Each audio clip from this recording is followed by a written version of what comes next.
Hey, what's going on, everybody? We are doing this live broadcast because I just had a bunch of computer trouble. And what I'm going to do right now is I'm going to authentically invite our guests tonight live, and they're all going to say hello to each other for the very first time uniquely in front of each other. It's going to be quite an experience, and we're going to experience this all together. Tonight, we gather because we all love the Muppets, and we're going to be talking about the Muppets together. And for some reason, the internet's finally freaking working. So, there you go. We're just going to jump right into it. And that's the lovely thing about live internet radio, internet broadcast, internet podcasting. I'm an editor by trade, but sometimes I like to just go by the seat of my pants when it comes to these types of things. And tonight's going to be very cool because tonight I'm joined by three spirits, well, actually two spirits, and they're the two spirits of nice dudes. And we're joining one of them right now, Brian Rodriguez, live on the air. How you doing, buddy? Hello, Ryan. How's it going? Merry Christmas. Merry Christmas. And joined also is Matt Kelly, who is coming into screen. What's going on? Okay, so it's going to be really cool, dude, because we had no preparation. We're just jumping straight into it, and this is kind of like the manic energy of putting on a Muppet show. Like Kermit was always on the seat of having a nervous breakdown slash having a heartwarming moment. Tonight, I would like to welcome Matt Kelly to scene. Matt Kelly live on the internet. Hey! Yay! Matt, meet Brian. Hey, Brian, Hello. how you doing?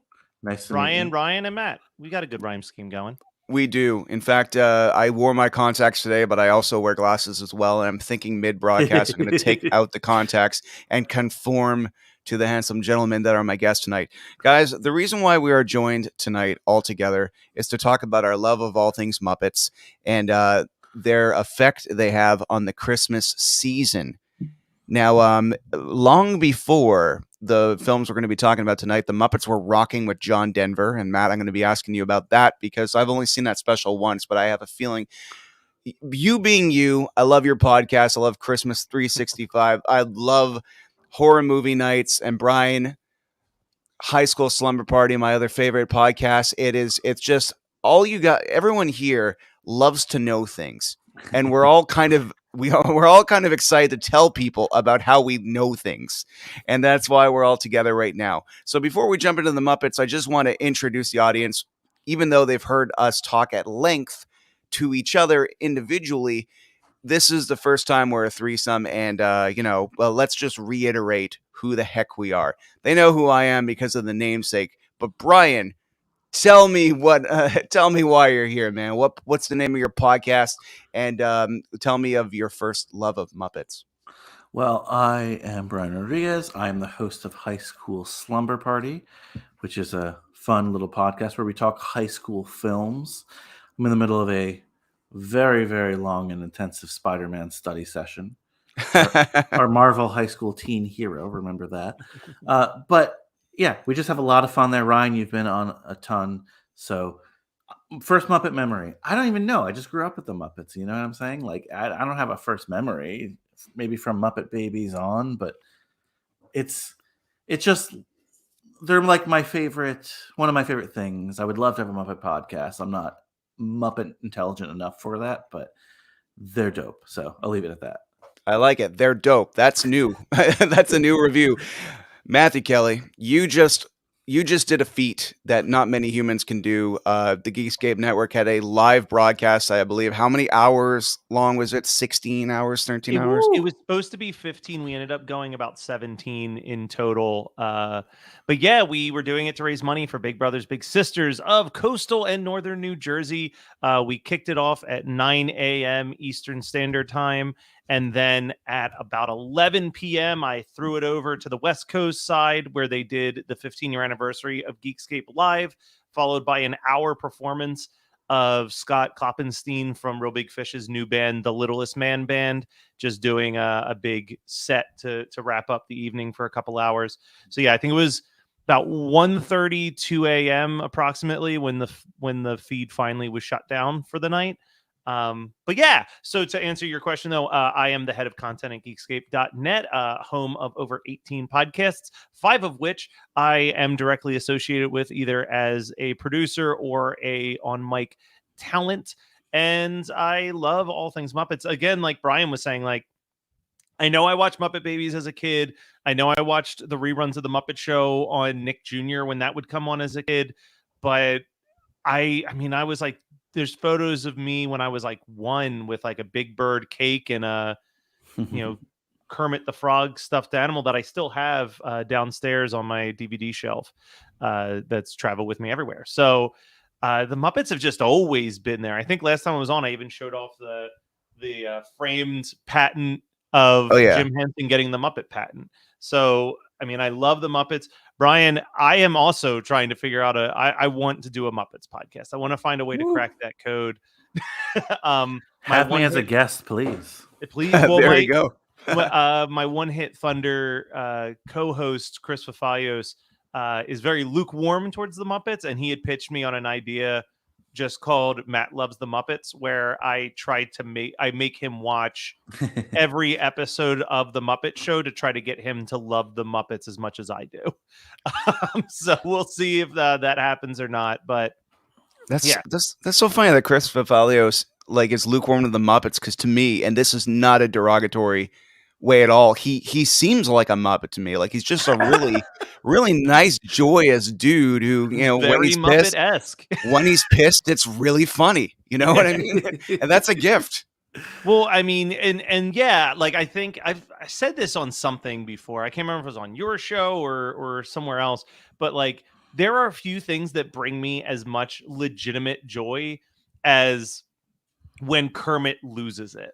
Because he's usually like so calm, cool, and collected. And I think my favorite example of it is like an episode of the Muppet Show where Piggy like has them listed as a married couple in a magazine, and he just like completely has had enough, and he's just like, "You are fired, Piggy. You are fired." Oh wow.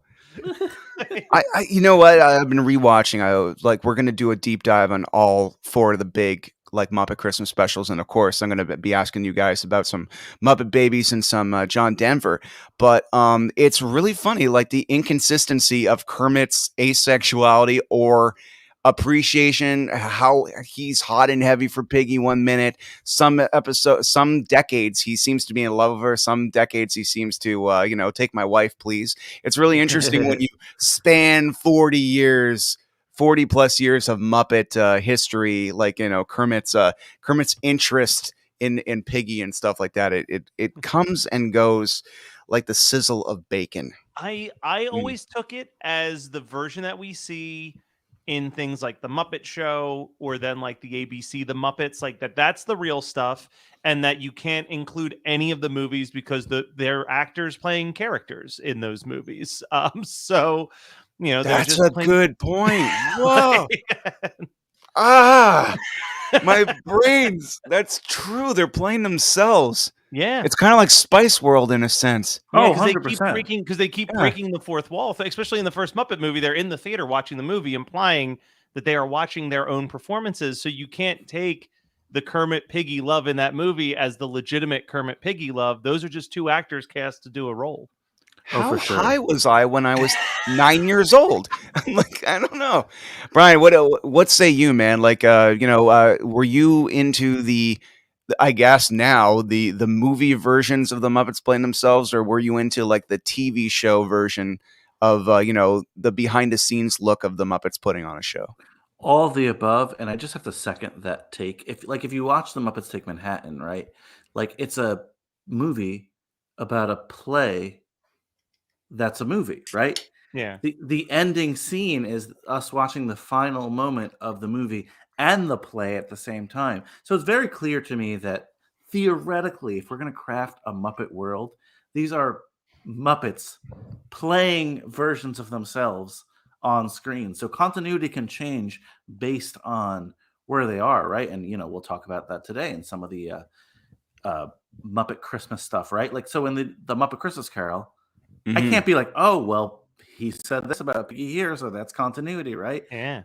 Everything has to be absorbed in that kind of way. I picture, after a Muppet Show, Fozzie Bear smoking a cigarette and just being real with me, right? Like that's but on screen, he's a different person, and that's who he's got to play. So, except for Gonzo. I believe Gonzo is exactly who he is on and off the screen. I agree. Gonzo is my Disney Plus avatar, and he'll always be. I love Gonzo. Nice. So Actually, I didn't even ask that. Who are your favorite before we jump into their interpretations and their characters they played? Who are your actual favorite Muppets? You could say you have top 3 because I can't say one. woo. Okay, so growing up, and I think still, like low key, have always loved Sam the Eagle. He just is, he's this conservative dude who's just like, is nothing sacred anymore. Like I always get a crack. He's got the best bit in the Muppets 3D. I still stand my way. Where he pops out and Kermit, he's like, my grand finale is a 17-minute tribute to America, and Kermit yells, "You've got 2 minutes," and he just goes, "Ah!" and slams the door, like gets the biggest laugh out of me every single time. 100%. I mean, like OG, like Heart of Muppets. I love Gonzo. Like, I think Gonzo is amazing. I like Fozzie too, but some of those just tier 2 Muppets, we'll call them, crack me up with their one-liners. Like, they need to appear at least once in a special, and they'll deliver a line, and I'm on the floor. So we'll say Gonzo, OG, Sam the Eagle, second tier. Nice. That's a great answer. Matt, what about you, man? I always have a weird tie between Kermit and Gonzo as my number one. I think for me, it's hard to separate the Muppets from who I identify the most with in my own personality. So, like, obviously, the more that I do with Geekscape, even doing that live stream, it felt like being Kermit the Frog because I'm like running around trying to make sure all the acts are ready. So I always feel like I have the Kermit energy. But how do you not love Gonzo? He's just such a sad, struggling artist that like and we'll talk about it in one of the movies, just like has nothing but the best intentions at all times. And like there's something so charming and loving about really that whole trio of like Kermit, Fozzie, and Gonzo. From the second I saw the Muppet movies, seeing the 3 of them come together has like made them this power trio in my mind. But I agree with what Brian's saying too about these second tier characters. Like Uncle Deadly is one that I always get excited to see. Swedish Chef, I mean, he had his own cereal at one point. That's pretty amazing. But I have to say that crazy. Oh my god, I'm blanking on his name now. The crazy guy with the dynamite. I think it's Crazy Eddie. I was gonna say Crazy Eddie, and then I was second guessing myself because I don't think it's like very deep. Yeah, I think it's like Crazy Eddie plays with electricity. Crazy Eddie kills me every time he shows up. You always know. I want to look this up. It is Crazy Harry. Crazy Harry. That's Crazy Harry. So. Eddie Harry. Oh, it's nothing sacred. Throwback. Yeah. So just awesome. Again, all right, cool. Those kind of side characters are what really makes them Muppets, because you can't get chaos without at least 20 or 30 Muppets running around. And the beauty of the Muppets and the beauty of the Muppets humor is chaos and Kermit trying to create order among the chaos. That's why I like 30 Rock so much, because I was just like, this is pretty much the Muppet Show, just with live action humans and stuff like that. And then eventually they did have puppets too. Yeah. I really did like that series. A lot of people didn't, but I really, really did, because I love the camera work. How the camera became a character and just catching those like Ryan Howard reactions, but through Pepe Le Pew and stuff. That was pretty great. My favorite character growing up, I love Kermit because he was like, he was the leader. But later on, I mean, when I was rewatching the stuff, I'm like, I just always loved Rizzo and Gonzo as a duo. Oh, and I know Pepe is like his new kind of number 2, especially since Steve Whitmire is not with the company anymore. Whitmire, I believe. Sorry about that. But I'm really like thinking about it. I'm just like, everything Rizzo says in Christmas Carol kills me. Everything. Every minute he's on screen, there is not a second wasted with Rizzo, and I just love him so much. But yeah, hence this. So guys, we're here today to talk about Muppets and Christmas. I mean, what do we do here? Because there's 4 of them I can distinctly think of, and 2 of them are some of the greatest specials ever to be created, greatest movie and special ever be created in existence that had one of them had an Avengers style crossover decades before the MCU was even a thought in Kevin Feige's brain. Or we could talk about the other two videos first that would follow them, because it's a little hard to follow these two greatest hits, you could say, but they're still wonderful. What do you think, Matt? You've hosted a zillion podcast. I feel like we start even before all of this. You know what I mean? There like, you go. Like, I feel like it's worth noting, obviously, the John Denver one you already brought up, but also arguably the most underrated Christmas special in the Jim Henson catalog, the Christmas Toy, which literally is the basis for Toy Story. like Okay. Toy Story, you couldn't tell me that Toy Story didn't sort of rip off the Christmas Toy for its plot line a little bit. Interesting. Are either of you familiar with the Christmas Toy? I am familiar. It's actually on Amazon. I tried to watch as much as possible. The Christmas Toy, I'd never seen of it or heard of it before a couple days ago. Very underrated. I agree. Yeah. It's got a song that has appeared. Sorry about that, Brian. I was trying to find a photo. I was like, this sounds interesting. It's appeared in. It has the closing song appeared in one of the specials we will talk about, but Together at Christmas was originally written for the Christmas Toy. And Ryan, if you're not familiar with it, there was a short-lived TV show called The Secret Life of Toys. This kind of acted as a pilot into that show, but it's about a group of toys on Christmas Eve, and they're all getting prepared because they know that Christmas Day means that there's going to be new toys, and one of them's not going to be the favorite toy anymore. And Jesus Christ, was one of them named Buzz Lightyear? Well, just you wait. One of them's like, I'm going to go and raid underneath the Christmas tree to stop this kid from getting new toys so that I don't get replaced. And the new toy is a space figure that doesn't know that it's a toy. That starts causing havoc on Christmas Eve night.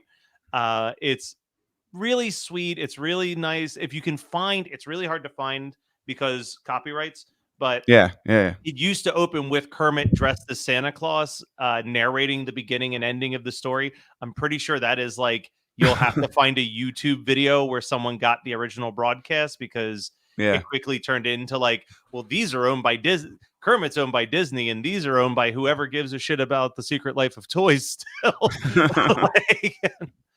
I thought you were going to mention what is, to me, one of the most underrated works of puppetry ever, which is Emmett Otter's Jug Band Christmas. How could I not bring up Emmett Otter? Oh my God. When the river meets the sea is like the most beautiful song of Christmas. Like, the dog is just super excited that you name dropped the otters. Oh totally. My God. Hell yeah. I have not seen this because I've been swimming in a pool of the stuff I've already seen and just rewatching all that stuff. So it would be a great time to actually tell me about these otters, because that's pretty sweet. I mean, I'll let Brian take the lead unless the dogs are still freaking out. They're still freaking out. Someone rang the door to my apartment, and I'm wondering who it is. How dare they?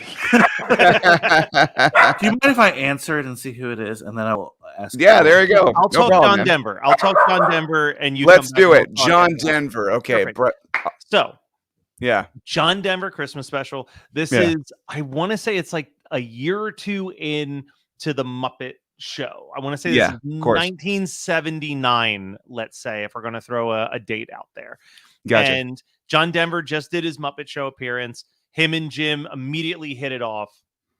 So Jim hits him up and says, how would you feel about doing a Christmas special with us? And I believe it actually started as an album. Let's record an album. They recorded the album and they were like, let's make a Christmas special to kind of sell this album. And it's very much like a Muppet Show episode. It's an extended Muppet Show episode, but real heavy on song. Like, it's just song after song after song after song. Some Christmas classics that you know and love, like Rolf sings Have Yourself a Merry Little Christmas. It ends with a beautiful performance of Silent Night in the original German. They even do the Jesus story with these incredible puppets of Joseph, Mary, and Jesus that they use to tell the story. So there's all these different types of puppetry kind of bouncing in and out of this special. There's a couple original songs. Alfie, the Magic Christmas Tree. I believe this was the second of the Jim Henson Christmas specials, because I think Emmett Otter came before it, because When the River Meets the Sea is on the actual album for the John Denver and Muppets.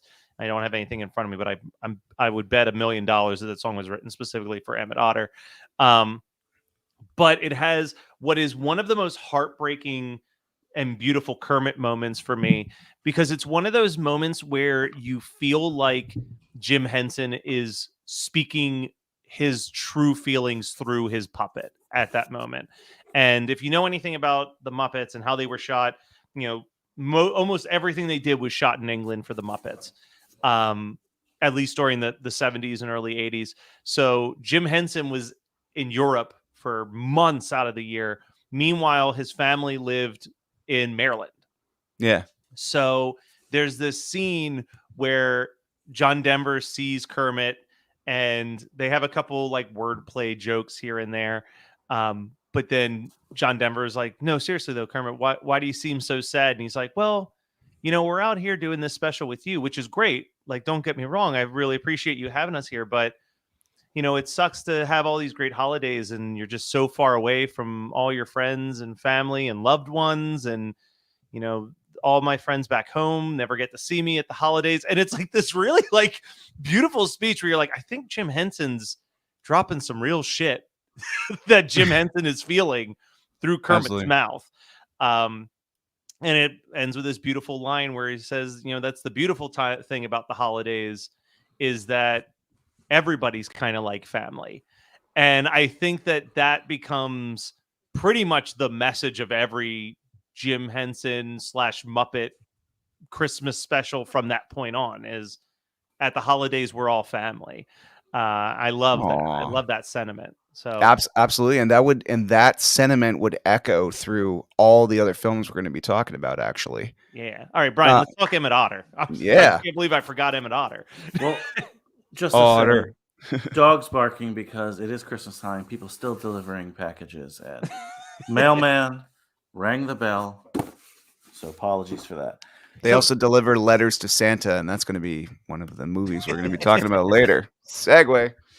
Well, Emmett Otter is something that I originally watched because I love Jim Henson so much in terms of just like who he was. So my brother went to the University of Maryland, where Jim Henson went to, and I remember moving him in and seeing this beautiful statue that, again, almost moved me to tears, because it's just him and Kermit on a bench, because like that's where he really first came up with these ideas for this puppetry. And it's like, it just, one of these people these geniuses that, I don't know. Yes, Jim Henson gets a ton of credit, but I still feel like he was like tormented inside. He really, yes, he loved his children puppet shit, but the way I put that. But he wanted really puppets to be mainstream, and he was, even to the day he died, was bothered by the fact that that couldn't cross over to like just, he wanted puppet sitcoms to be a thing. Emmett Otter is one of these things. 1977, it came out, and it's totally an expression of, like, Emmett Otter could be a play. Like it's just about a young otter and his mom, essentially super poor, who he really wants a guitar. And I don't know, the songs are great. Like the puppetry is amazing. Yeah. The set that they built is unbelievable. So beautiful. I rewatched it last week just in preparation. I'm like, oh my God.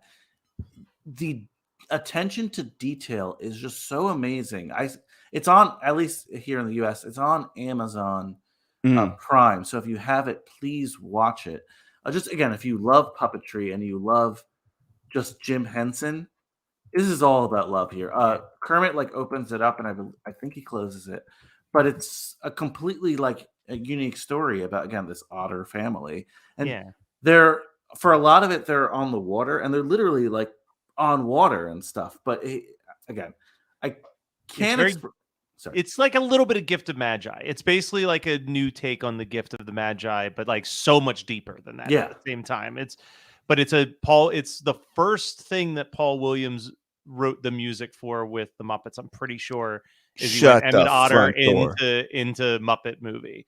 Wow. So, or but it's in that same year, both 77. But yeah, he did the music for this as well. Mhm.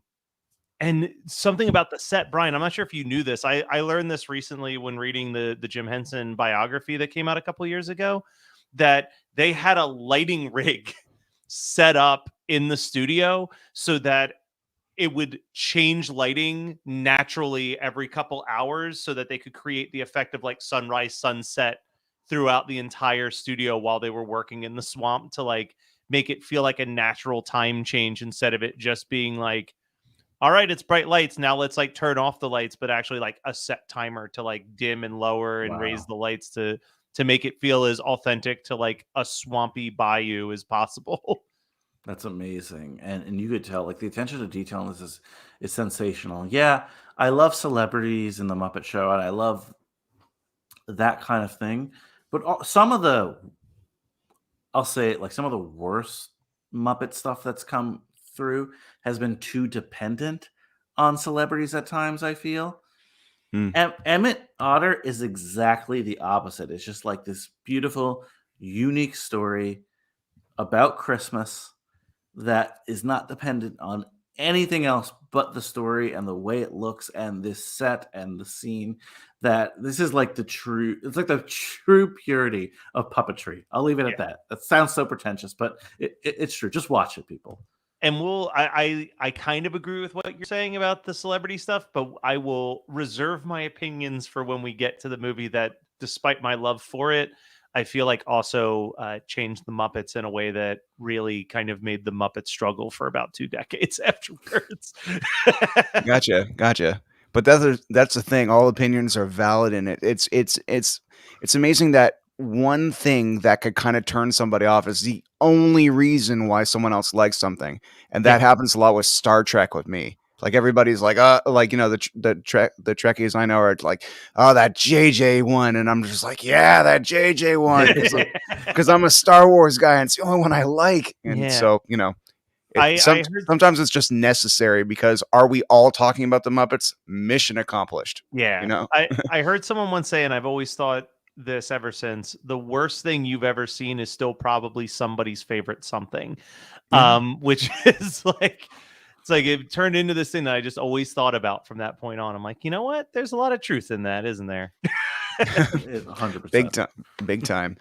Okay, so the guys, totally sold. Great descriptions of those. I'm actually going to watch both as soon as we wrap tonight. Like that's absolutely stunning. I did happen to see the John Denver one, and I did notice that song that appears later in the Muppet Family Christmas that Robin would sing. It's in Every One of Us. That's like one of the most touching parts of the film. But two funny things about John Denver quickly. Number one, he makes me giggle for two reasons. The first reason is that, Matt, because I heard your podcast in which you dropped some knowledge that he was one of the 3 artists to protest the what was it, the parental advisory sticker on CDs. It was him, Dee Snider from Twisted Sister, and Frank Zappa were the only musicians willing to go to the Supreme Court to fight that the albums did not need parental advisory stickers. And his reasoning was really cool, though, and I want you to tell it, because I pretty much heard it from your lips the other day. No, John Denver, the parental advisory stickers that we have on CDs, well, I mean, if people still bought CDs, that they would have on CDs, I obviously still do, but they are, that was the compromise. The original thing that they were trying to do was just outlaw music that they felt was like filthy. Like if you follow what happened with 2 Live Crew when they put out their album As Nasty As They Want to Be, like that was what they wanted. That was what Tipper Gore and the PMRC wanted, was like, if we find this to be deplorable, it cannot be released. So 3 musicians stepped up to fight and defend for music being this artistic thing that can't be judged. And honestly, it's been said that if John Denver wasn't there, we probably that the Supreme Court would have voted in favor of what Tipper Gore wanted to do. But John Denver basically went up there, was arguably the favorite musician of half of the people on the Supreme Court, and just explained that, like, hey, I understand what you're trying to do, but you can't interpret people's lyrics, and use an example of his song Rocky Mountain High and how many radio stations had banned that song thinking it promoted marijuana, when all it was about how beautiful and excited he gets just looking at mountain ranges.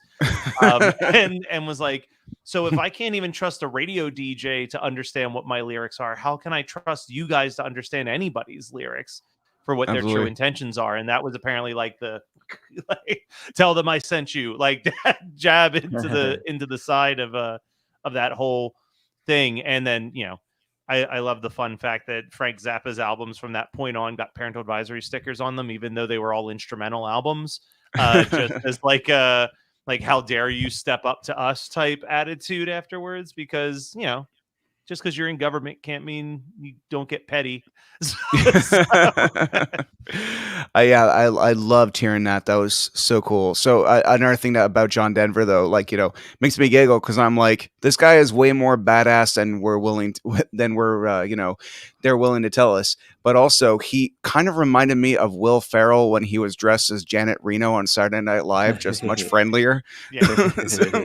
So he's one that when I watch that special, I actually feel sad. Like, he's another one where you put him right in that same category as Jim Henson, of like just such a gentle soul that was taken way too young by unfortunate circumstances. Like, I would love for John Denver to still be here. I'd love to hear what he has to say, but we still have Paul Williams, so that's something at least. We do. And speaking of Paul Williams, he would write, out of the big four of Muppet Christmas specials and movies, he would write the music for two of them.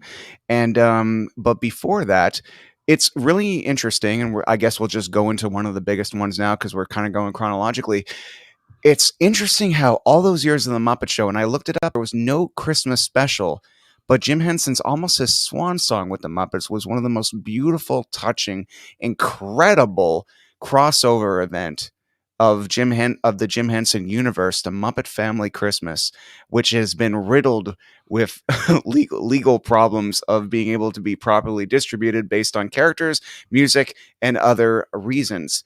Muppet Family Christmas, I'm just going to assume means as much to you guys as it does to me, but I would like to ask you, Brian, when exactly did you first see Muppet Family Christmas, and did it have all the Oshkosh Begosh commercials riddled with it that I saw?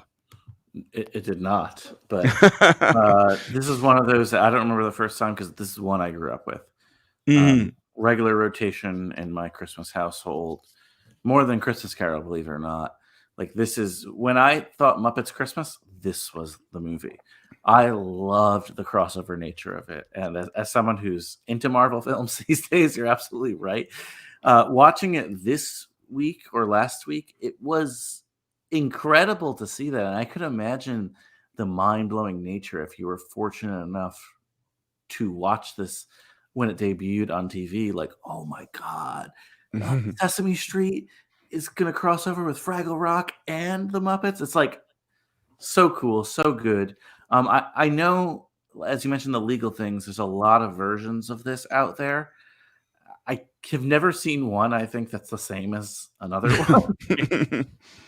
I could, like, reading today, like, what's been omitted, I could have sworn I've seen all of these omitted things. So maybe I have a VHS copy that was just ripped from TV. I'm not sure. But the YouTube version, this is something that tugs so much at my heartstrings that I could tell whenever something was missing from this YouTube version. I was like, wait a minute, what the hell? It's so weird too, because they even take like a lyric or two out of a song occasionally and just skip to the next lyric, which is bonkers to do. But yeah, love every aspect of it. Love the turkey. I don't know. I could go on forever. Like, this is the one to me that means the most. I'm right there with you, Brian. This is my number one. This is my top tier. I had my aunt when I was a little bitty baby. My aunt videotaped used the VCR and taped every Christmas special one winter, and I still have that tape with all the commercials and everything. And it was like nice. The Frosty cartoon, Muppets Family Christmas, the Claymation Christmas special, Garfield Christmas. Like, Pee-wee's Playhouse Christmas. Like it was all those on this singular tape with like, as you said, the Oshbagosh commercials. And like, I know exactly what you're referring to because I've seen those exact same commercials watching this particular tape of the broadcast. And it just, I would watch it all year round. I just thought it legitimately is like right there with the Muppet movie for my favorite Muppet anything. Like I love this special so much because I think it tackles the key ingredient for what makes a successful Muppet anything is a combination of comedy and heart. And I mean, this in 45 to 50 minutes is just an overload of like, you are laughing at some very well written, well paced jokes, but you are also openly sobbing at other parts of it. Yeah, I can think of a prime example of that for me is Big Bird singing the Christmas song.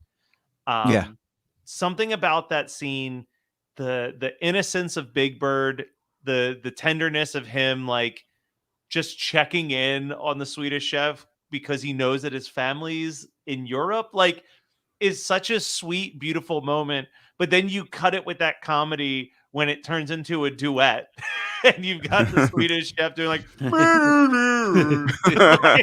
like it's so good. It's such a beautiful, beautiful piece. And then I think I've talked about this with you, Ryan, last time I was on, but that ending little monologue with Jim Henson just like shatters me every single time.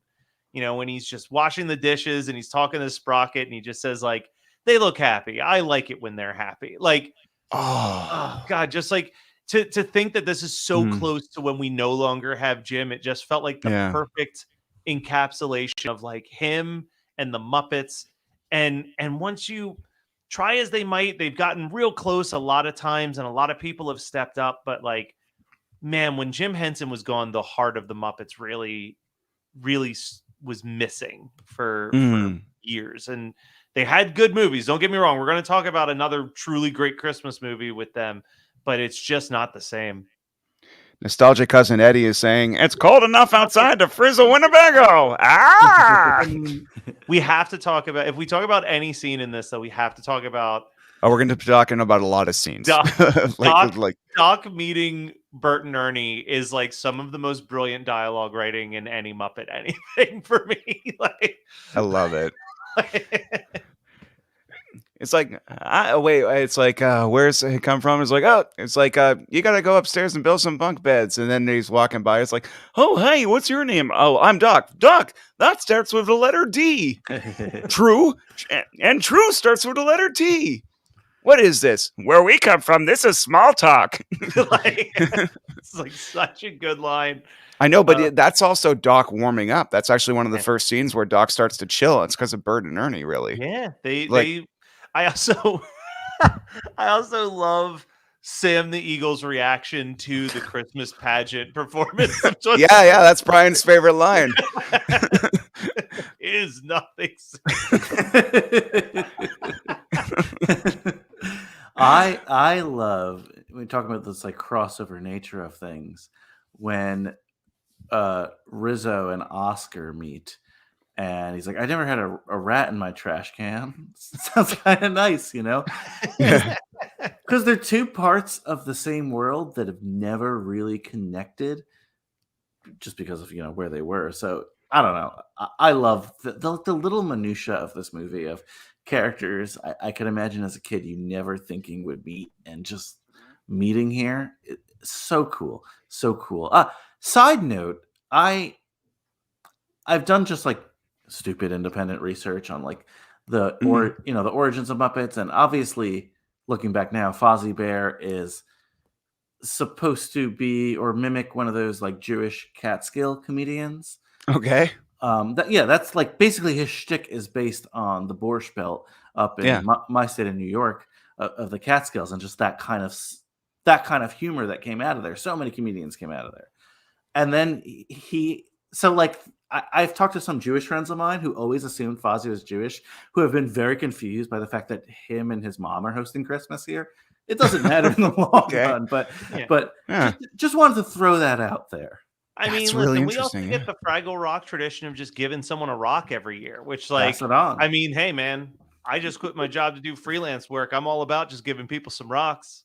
Yeah, until he gave it to Robin. Until he gave it to Robin, who left Fragoland forever and will never bring their rock back. So they're gonna have to find. He gave it to Grover. It's fine. They're gonna have to find another form of generous courtesy. I also, as we're talking about, like, the other thing that I think is really beautiful in this special is just the way that moments are revealed.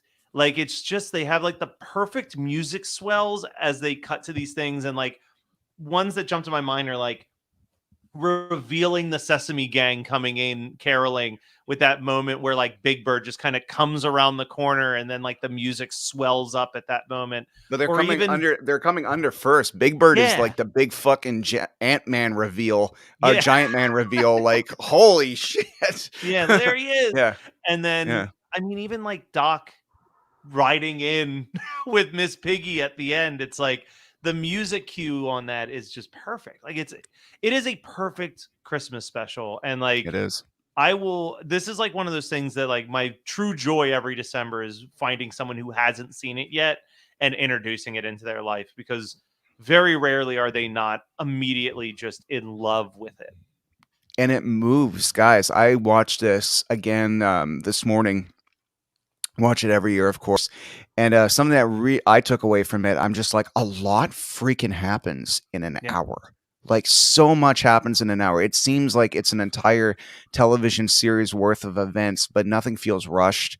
And like these little parts, these little skits, they all feel great. And you know, even Fozzie making a snowman and all of a sudden finding the perfect comedic partner that he you know, literally gels with. And and this immediately brings this, after the audience outside, everything goes well, he brings it into the Muppet universe, and immediately the two old men have to shit on it. Yes, that little He was so ruined it for him. and I was so excited for him. And seeing their delivery of his own jokes was just like, you know, it's kind of heartbreaking, but it's also super funny when you find out that they're like super good friends with Fozzie's mom. But then you got to think like years and years and years of on the Muppet Show, they were Fozzie's foil for his joy. It's so good. You know who's also the secret star of this entire special for me? Like the person who's lived rent free in my brain. We never even see him on camera. Okay.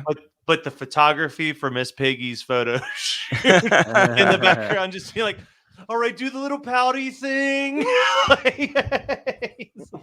Oh yeah, love it, Piggy. Like, he's my favorite part, dude. He's so good. I don't know who that is that's voicing that photographer, but he absolutely crushed it in his like 30 seconds behind the camera. My favorite scene in the entire movie is when the phone rings and Animal, who's one of my favorite Muppets, I just remembered, when Animal brings up, telephone, and all yours, oh, you Kermit, oh, pig. Oh my god, it's and of course the holy grail of all that stuff when the turkey is being like, you know, Swedish Chef is like, oh, I get it, so you're you know, you're just measuring the, you know, see the pot if it could fit the big fat bird. Oh, dirty. Okay, I admit it, here I am, the Christmas turkey, but if you think I'm a big fat bird, look at this. you see Big Bird there, and it goes like, oh no, and there's an unexplainable thunder strike. Yeah, in the middle of this winter storm. I love it. I love it so much. And again, to go what you guys are saying, the fact that that's one of the most interesting plot lines of this, and the fact that Big Bird just wins him over, of the Swedish Chef, like he wins everyone else over, and I don't know, it's just all fun and heartwarming in the end. I'll tell you what, like, this is the movie that I'm gonna have the most to talk about with, because this is the end all be all for Muppet Christmas movies for me. Nothing ever compared to this in my mind. Maybe things got close here or there, but I'm not 100% against the celebrity thing. Okay, I don't want to come off as that, but they didn't need that for this. The celebrities were the Muppets themselves, and like For a change, though, because this is after 3 years of Muppet Show for the first time ever. Well, 4 years, right? 3 or 4. What was it? This was they did 5 seasons of Muppet Show. There we go. This was 5 years 7 of years Muppets. after the last season of Muppet Show. So Wow. it was 7 years, yeah. So as a kid, and even now, to be honest with you, the celebrities to me are these Muppets and are Sesame Street Gang, and watching, I got so much nostalgia seeing the Fraggle Rock Gang in this too, and just how it all ties up, and just the silliness of so many Muppets being in this one home, that no matter what, this is always going to top the Muppet Mountain for me in Christmas specials. Yeah. Well, and then like the gusto to just be like, we're going to end this special with a 10-minute long rendition of as many Christmas carols as we can possibly smash into a special. And it's like, and it works. It's all beautiful. It's all sweet. You just get choked up the whole time you're watching it. There's so many songs. Like, this was the first time I ever heard a song that I love now at Christmas time, but The Holly and the Ivory, like hearing Scooter. But every time I hear it, I hear Scooter singing it because that was my introduction to it. I love Beaker too. I'm like, yeah, that's great. You don't have to know the words. That's awesome. Yeah, no, we could talk about this one till the cows come home because frankly, it's just great. But I got to tell you, Matt, I did not piece together that this Muppet Show is distinctly very 70s. And this was right at the tail end of the 80s into the 90s. And we're like, imagine the MCU, you only get Avengers after they've been doing it for over 10 years. And then only this crossover happens. Imagine being somebody who's showing their kids the Muppets as this airs. And let's say you didn't watch a trailer for this at all or had any indication that Sesame Street was going to show up, and you were like 27 years old by this point. Let's say you're a young person who watched the Muppets and you're already like 10, 11.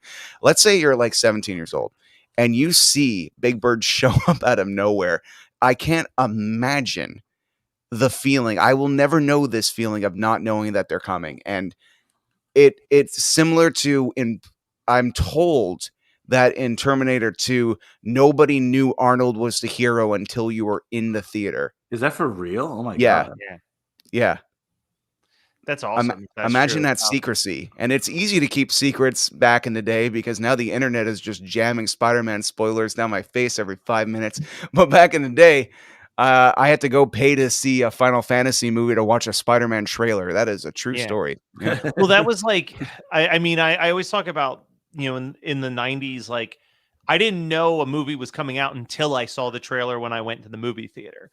And like now it's like we know every single process of the movie filmmaking. Like we're like, oh, we know that it's coming out because there was an announcement 7 years ago that this was like in phase 7. We were going to get to the Space Force 2002 thing. I also, like this is a topic that I'm going to try not to harp on too much. I kind of came at one of your guests in the comments about this a little bit one time, but like, I think that this is a prime example of 7 years after the Muppet Show. You didn't need to do anything to update them to 7 years in the future. Like, just let the Muppets exist in the 70s in their vaudeville backstage show, making their funny little movies. I don't need them to have cell phones and computers and laptops. Like, just let them be like in this ageless time period. I feel like that sometimes does more damage than necessary because it's like the Muppet Show doesn't feel nearly as dated as like a Muppet special from 5 years ago can feel. Gotcha. I gotcha. But yeah, no, that's all I'm going to say on that.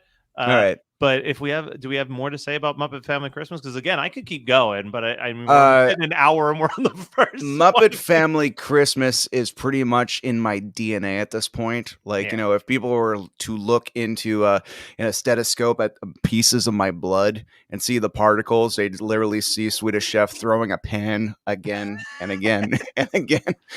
But I think we should touch upon, before we go to Carol, because Carol is a whale. It is a huge piece of cinema. Let's talk about let's talk about the other two Muppet Christmas movies that don't get nearly enough love, in my opinion, and recently rewatched. And it's kind of funny. I will be dead honest. When I first saw them back in the day, I wanted Christmas Carol and Family Christmas so much that I didn't give them the time of day that I really should have. But since interviewing the director of both of them, Kirk R. Thatcher, who is such a great dude, and understanding his humor and how he comes at the Muppets, basically saying he wanted, he likes it when they're like the Muppet Show, like when every little part of the movie is just like, this silly part that happens and continues to happen. And I got to say, I rewatched A Very Merry Muppet Christmas and absolutely fell in love with the empathetic nature of Kermit the Frog and how this little green guy can bring us all to tears, and how he holds the weight of the world of the Muppets on his shoulders and the trust of his friends that he will be the guy that figures everything out. And this is a story about how he couldn't until Whoopi Goldberg as God happened to step in, or David Arquette, the angel. So, yeah, David Arquette in a very, very calm performance, given it's David Arquette. He was not having death matches back then. He was yeah, good for him. Good for him for showing range by being able to not reverberate. But I got to say, I rewatched it recently, and there's two beautiful songs in it, not by Paul Williams, but I believe one of them is by the co-writer of all the Bon Jovi songs. Oh my God, and I'm spacing on his name right now. Richie something? Not Richie Sambora. A Desmond Child. Yeah. Okay. Okay. Yeah. And he wrote a song called Everybody Matters. And this is in this movie, it's about Kermit the Frog. And it's kind of a little bit of a touch upon of It's a Wonderful Life, where by the end of it, the Muppet Theater has been bought out by a very, greedy person, and they don't have the money to pay for it. And they do manage to get the money, but then it is lost. Fozzie, in a very amusing scene, getting chased around by the crocodile hunter. Rest his soul. I didn't want anything bad to happen as he chased Fozzie around, ruining the plot of the movie, because I was just like, oh, let's just appreciate him when we still got him. Yeah.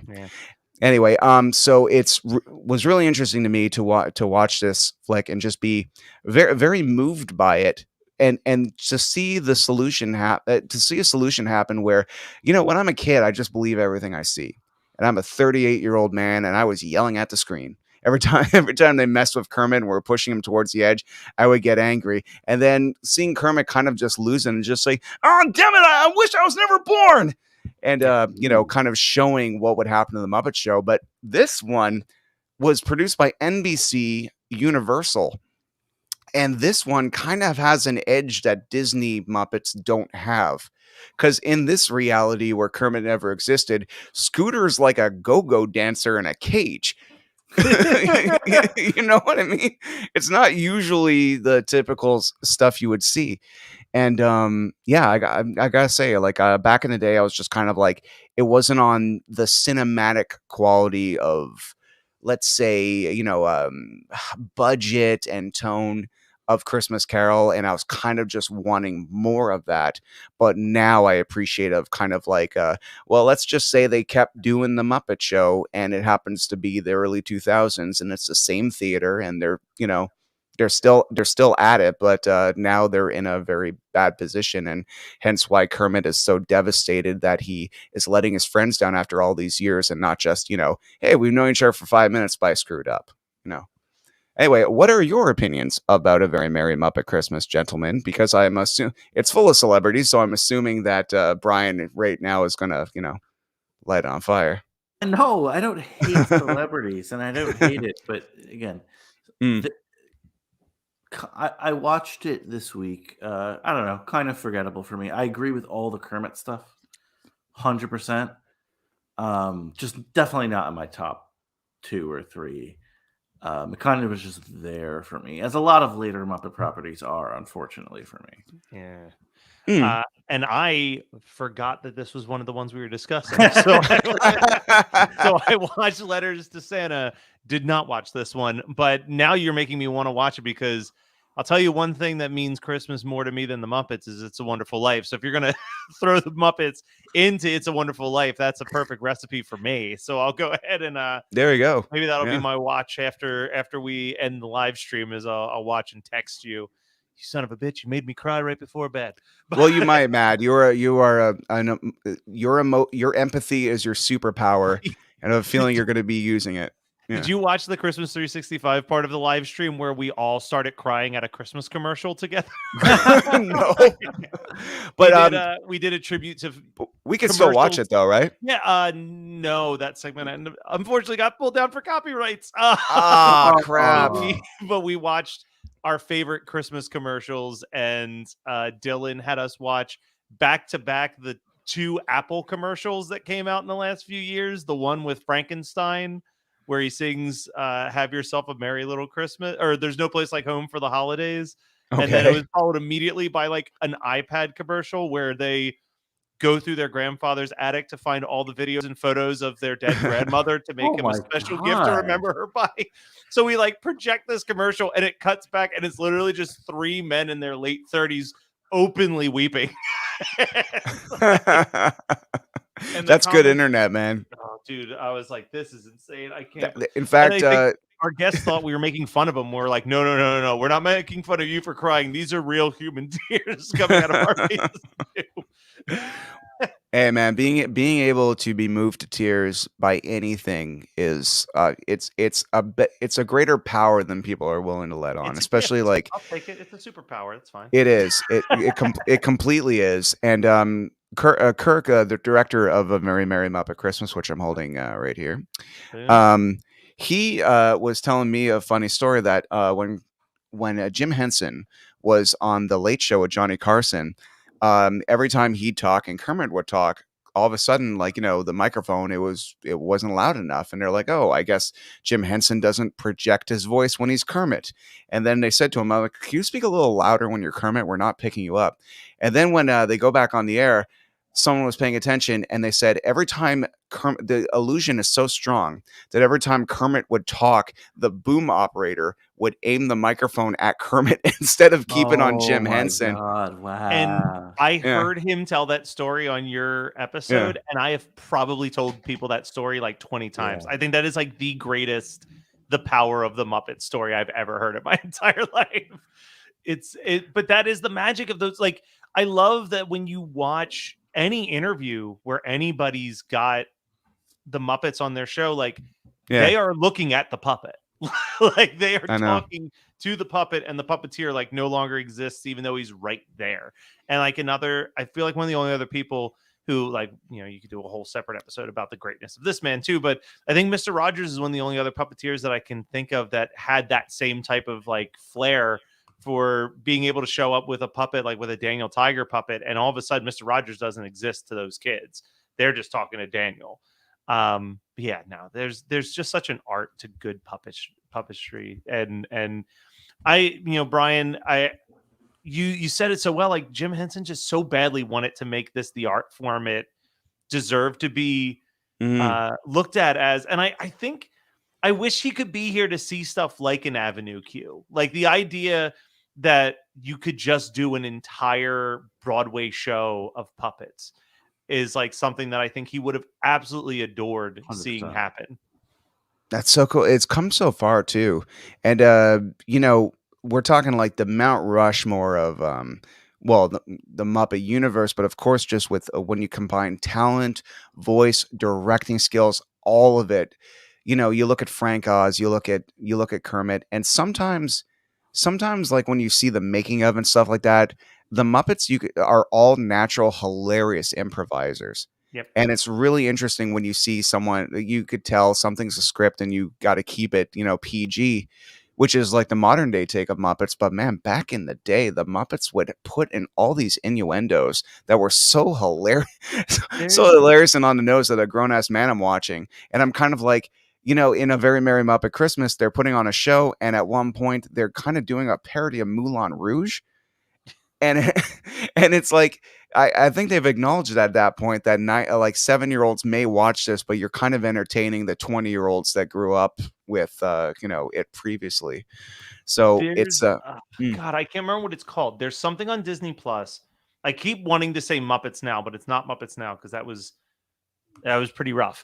But it's like these like 30 to 45 second shorts, and I think there's like 50 or 60 of them on Disney Plus, and it's just children with the Muppets, and you can tell watching it that there is nothing scripted about it. Nice. Like, and it's you do see that charm of like they're thinking on their feet.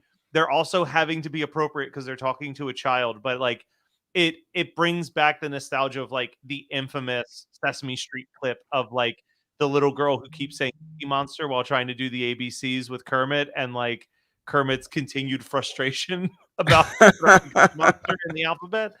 And yeah, like that master improv skill, that ability to just kind of think on their feet, is what I mean. I think that's what makes even the Muppet Show work. One of the fun facts that I love is like the first season of the Muppet Show.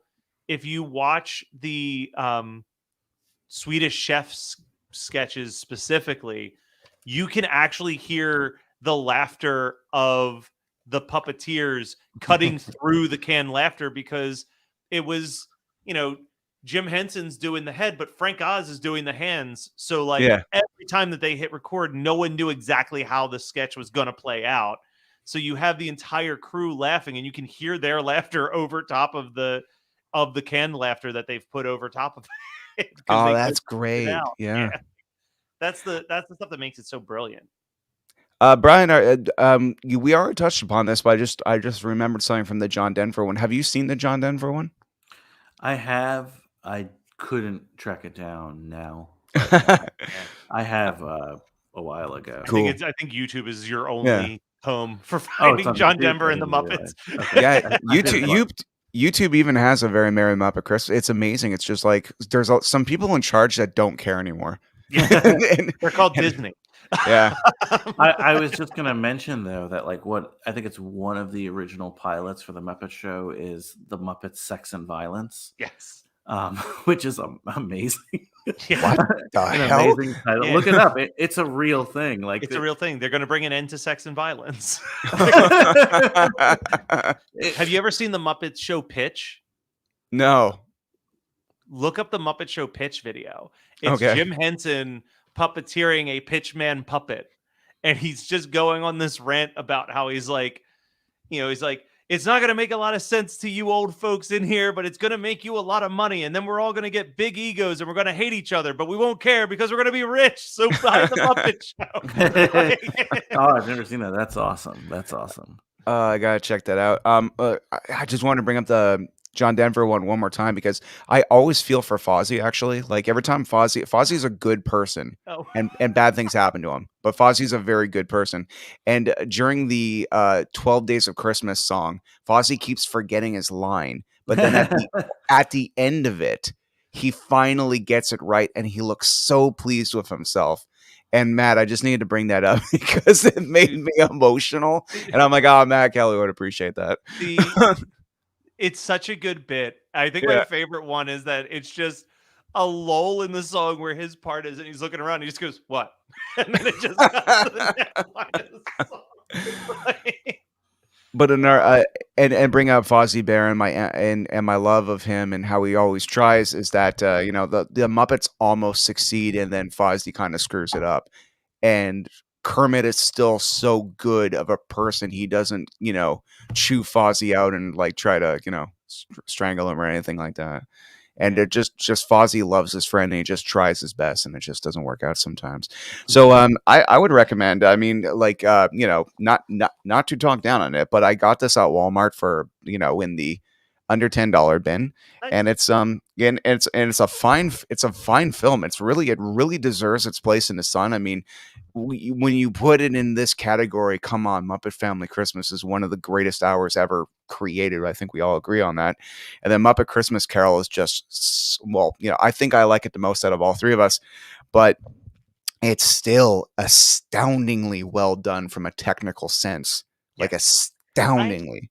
Yeah. And here, I'm going to throw you a segue for a movie that I haven't watched into a movie I have, but like talking about the empathy of Fozzie and crying tears, like in Letters to Santa, I think Fozzie consulting Gonzo is like the thing that hit me the hardest in that particular movie. So like, I just think that the Muppet movie specifically really set this beautiful core of like, you got Jim, you got Frank, and you got Dave, you got Fozzie, you got Kermit, you got Gonzo. And it's Yeah. kind of like you just have these three ride or die friends.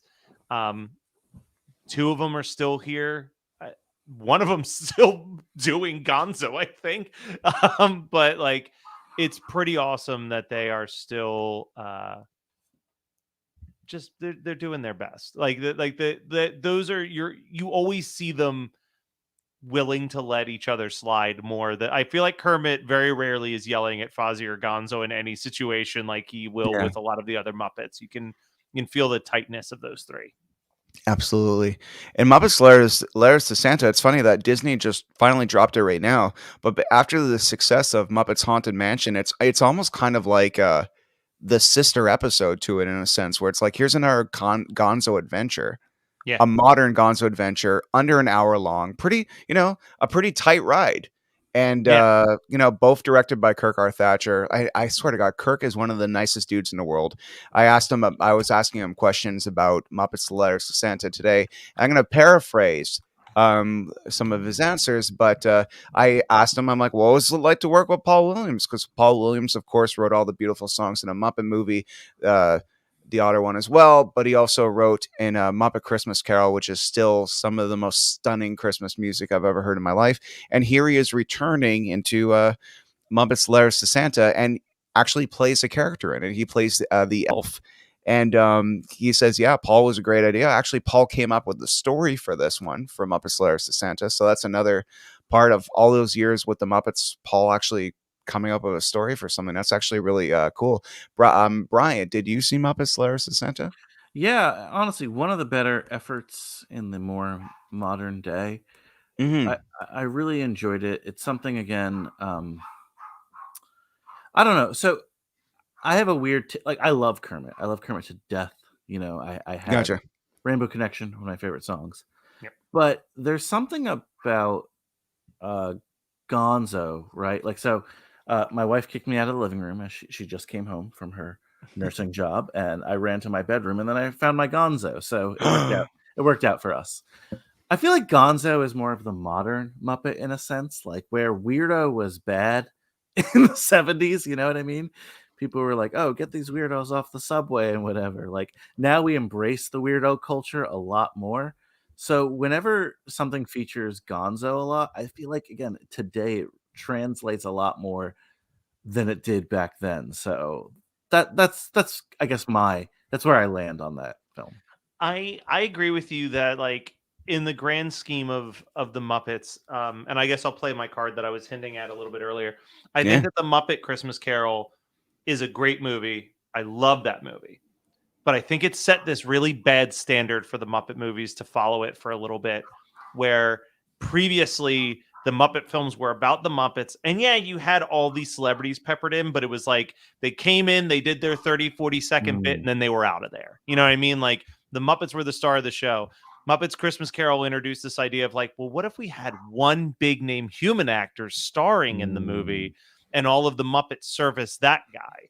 And then that became such a consistent plot for their last couple feature films and then Mm. almost all of the TV movies. And Letters to Santa feels like the beginning of like kind of getting back to what makes the Muppets work is like the Muppets are the center of the story. You bring in these celebrities, you bring in Nathan Lane, you bring in Paul Williams, but they're in there, they get their one line in, they're not playing themselves. That's like a huge thing that's always gets under my Yeah. skin is like I don't want I don't want Nathan Lane playing Nathan Lane.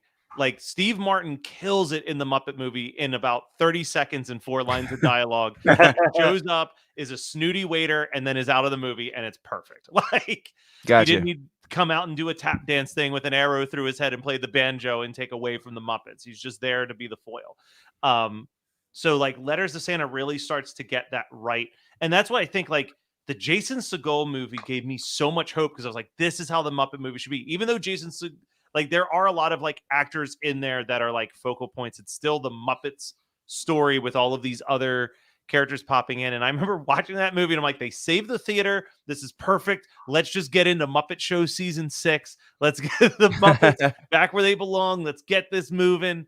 And then like a year later, they put out Muppets Most Wanted, which is fine, but that just turned into a Tina Fey movie with the Muppets around her. I don't And like was Muppets Most Wanted. I will tell the court right now. I don't like Muppets Most Wanted. I saw it once. I don't care. And it just, I think that movie, whatever the highs were in 2011, like it immediately just brought them right back to the muck that they had been in. And kind of, I felt like they were in muck until this year with the Haunted Mansion. I felt like the Haunted Mansion was such a nice return to form.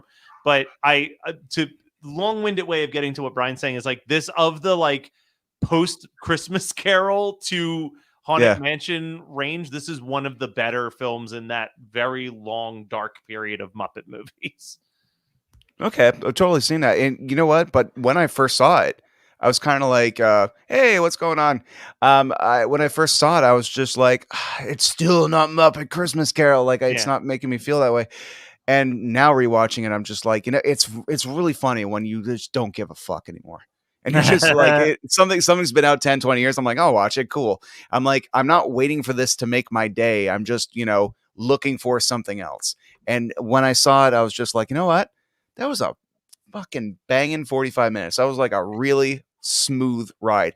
And then you look at the date and I'm like, given it's the early 2000s, Uncle Dursley from Harry Potter is the one playing Santa.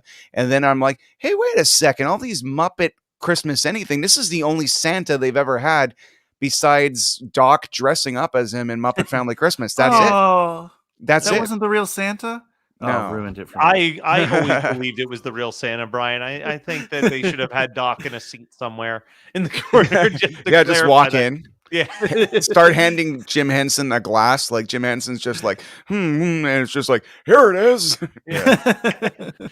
I also just feel like, I don't know, I just lost. Oh, I know what I was going to say. The Letters of Santa, when I was watching it for the first time, literally like 2 hours ago. Like I literally just put it on before we came up to record. But it reminded me of another Christmas special that I love. Not necessarily in plot, but just like kind of pacing is All of the Other Reindeer. If you've ever seen that animated short I haven't. That Matt Groening did.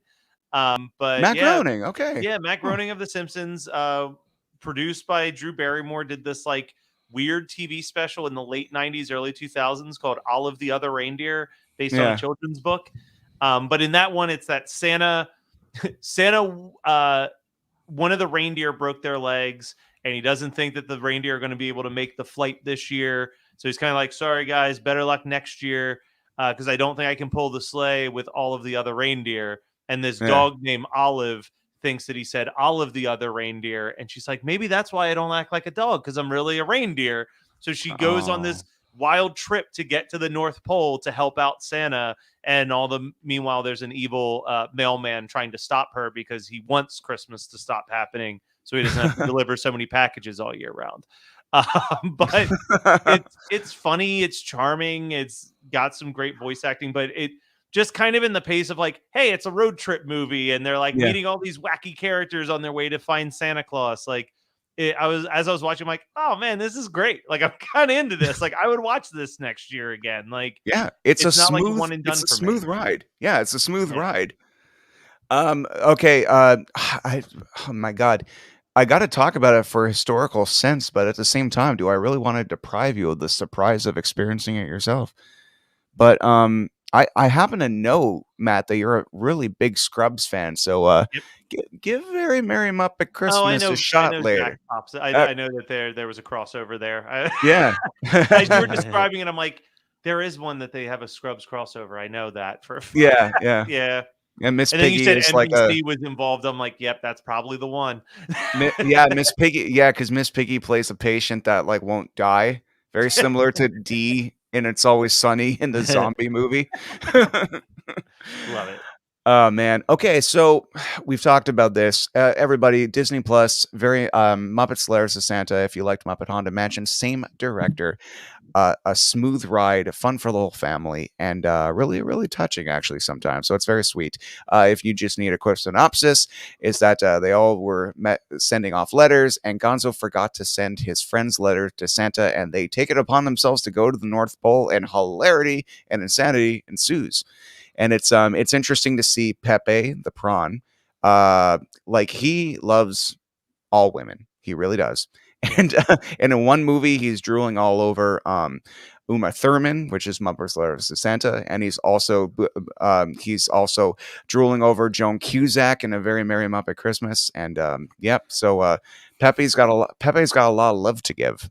But I got a lot of love to give. A few years before Pepe came on the scene of Muppets in Space, I love the Muppet Christmas Carol. I've watched it every single year, and when I saw it in the theater, it blew my freaking mind. And this is another movie that has multiple versions of it due to, not legal reasons, but unfortunate reasons where Disney lost the print in which that amazing song "When Love Is Gone." That's Is that's now why. gone. Yeah. It's not on Disney Plus because literally they said to Brian Henson, who directed the film, first big Muppet movie after his dad unfortunately passed away. They said, it's not really going well. There's no Muppets in it, and it's like too sad for little kids. So he literally made a copy of it, and that's how it was on the VHS of it. But unfortunately, the widescreen version is kind of lost. And we might never see it on a Blu-ray ever again, and that's kind of sad actually. But beyond that, the movie is insane, and we were talking about a little bit before. Everybody who's joining in right now, and we've been seeing your comments. Thank you, Bernadette. This is absolutely awesome. When it comes to Muppet Christmas Carol, I have a lot to say, but I want to hear what you guys think of this movie first. And I'm assuming you can kind of remember the first time you saw this movie, and what character in it do you like the most? And whoever wants to say it first, whoever likes the movie more, say it first. I mean, I'll let you go, Brian. I feel like I've talked so much. I have an over talking habit sometimes. No, I mean, I don't know. This movie's also hard for me to talk about as well because it's just like hardwired into my brain. So it's like anything I say, I feel like is not adding to the conversation about this. A Christmas Carol, inarguably the best Christmas story, the Charles Dickens, just original, right? So you have to do it good to really make an impact. And this is one of the top versions of that story in modern times. I don't know. It just watch it again. I watched this today. Michael Caine, one of the best Scrooges.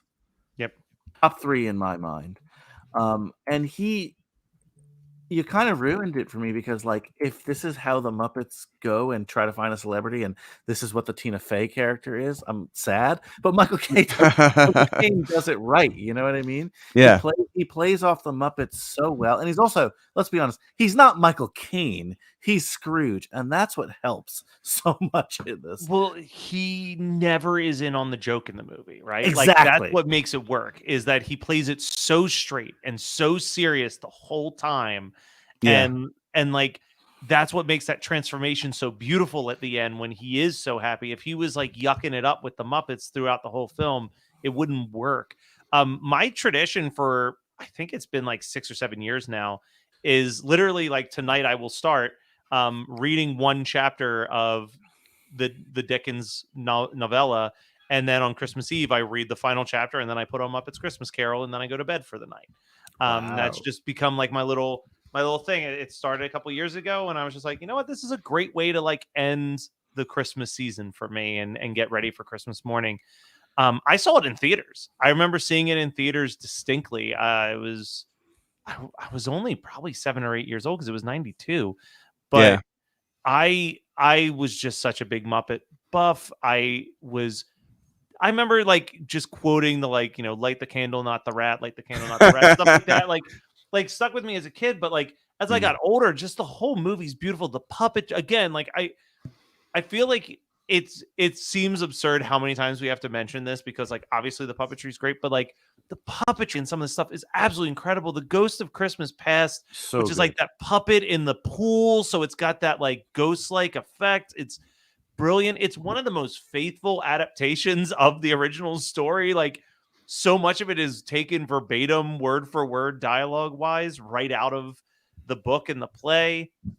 I've said a million times that I would love to watch a production of the Christmas Carol where they just sing the Paul Williams songs.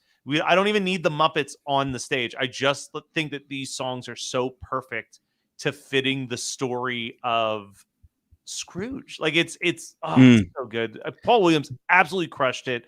I mean, One More Sleep Till Christmas. It feels like Christmas when love is gone. The opening song, Scrooge, like Thankful Heart. Like it's just there's so many beautiful, incredible songs just scattered throughout the movie. I've been watching the special features of it on YouTube, just looking up behind the scenes stuff because I just wanted someone else to bring in our perspective. And it's and I want to make sure I'm saying his last name right because I've only seen it written, and I'm terrible at pronouncing names. But Steve Whitmire, who took over Kermit for the first. Kind of I think he did some smaller stuff, but this is the first time he really took over for Kermit the Frog. And he's also the voice and creator of Rizzo the Rat. So it's interesting, like he's all over this movie and he's got a lot to do because he's an emotional compass and Bob Cratchit, but he's also, the comic relief when it comes to Rizzo.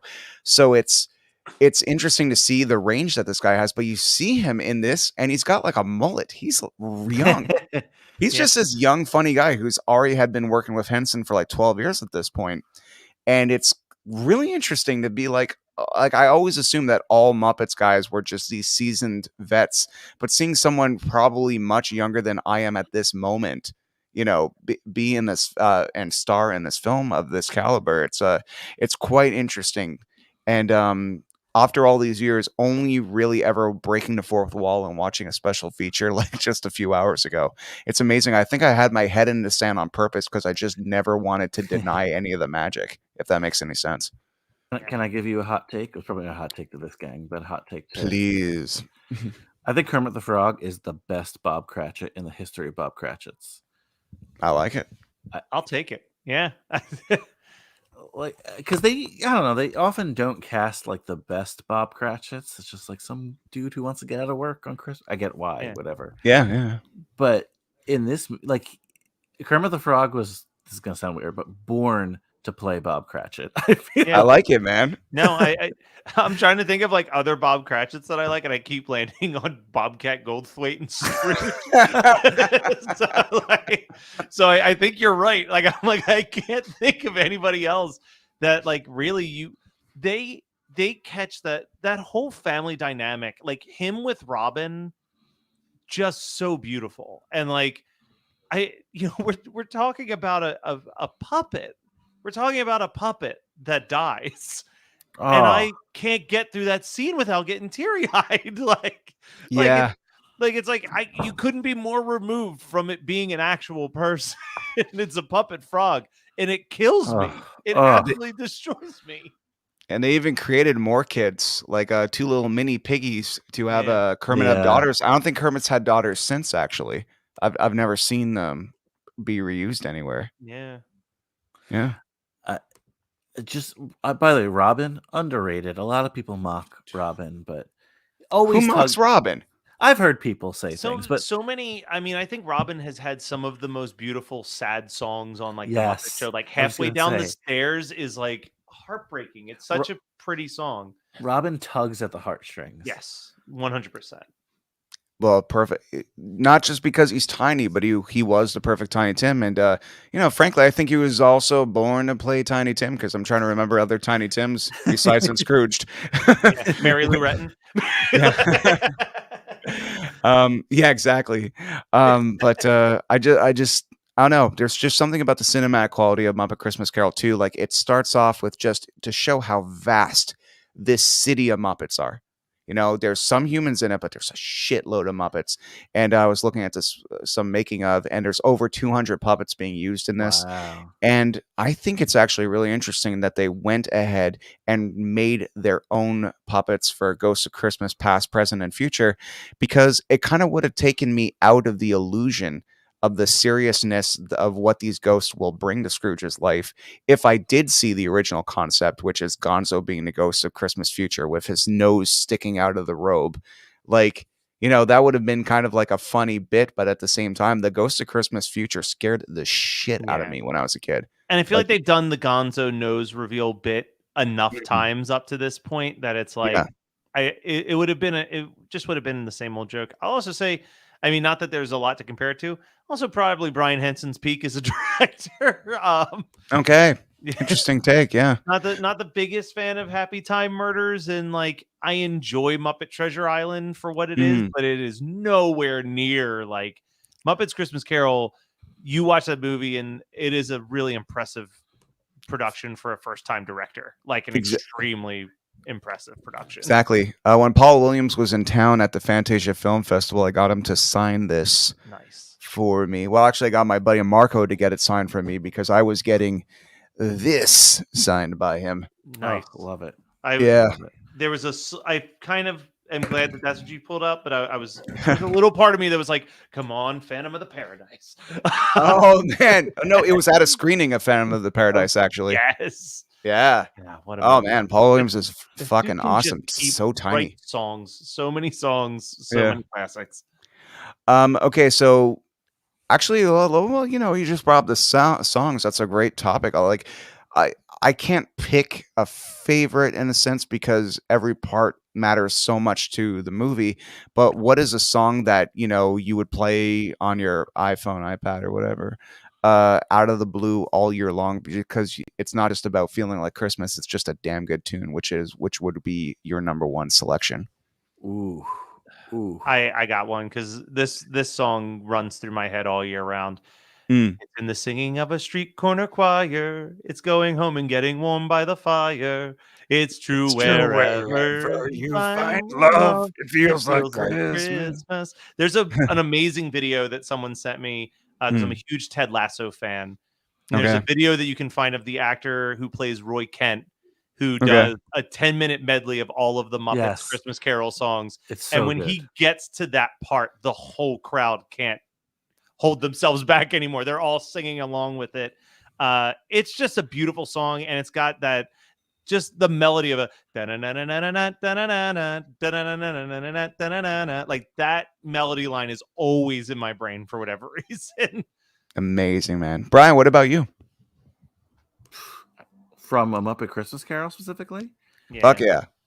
I don't know. I try not to play Christmas songs not in the Christmas time. I like to save that energy for it. So I don't really then what's your favorite one? What is my favorite one? I don't know. Can I look up the list of the names officially? Sure. Absolutely. Yeah. No. Gotta pull I like When Love Is Found because it's just a perfect way to finish this movie. Yeah. But I also love the Scrooge song because it sets it up, and Michael Caine is the most impressive entrance just with the feet and just the cadence of his feet on the floor in perfect time with the music. Almost kind of reminds me of the beginning of that show Gargoyles with that fucking awesome theme songs happening. Yeah. And then when they're climbing up the wall in time with a dun dun dun dun dun dun. So it's just like, wow, what a great way to introduce your main character. So that was what I was going to say. I didn't know the name of the song, but it's just called Scrooge, apparently. Yeah. So.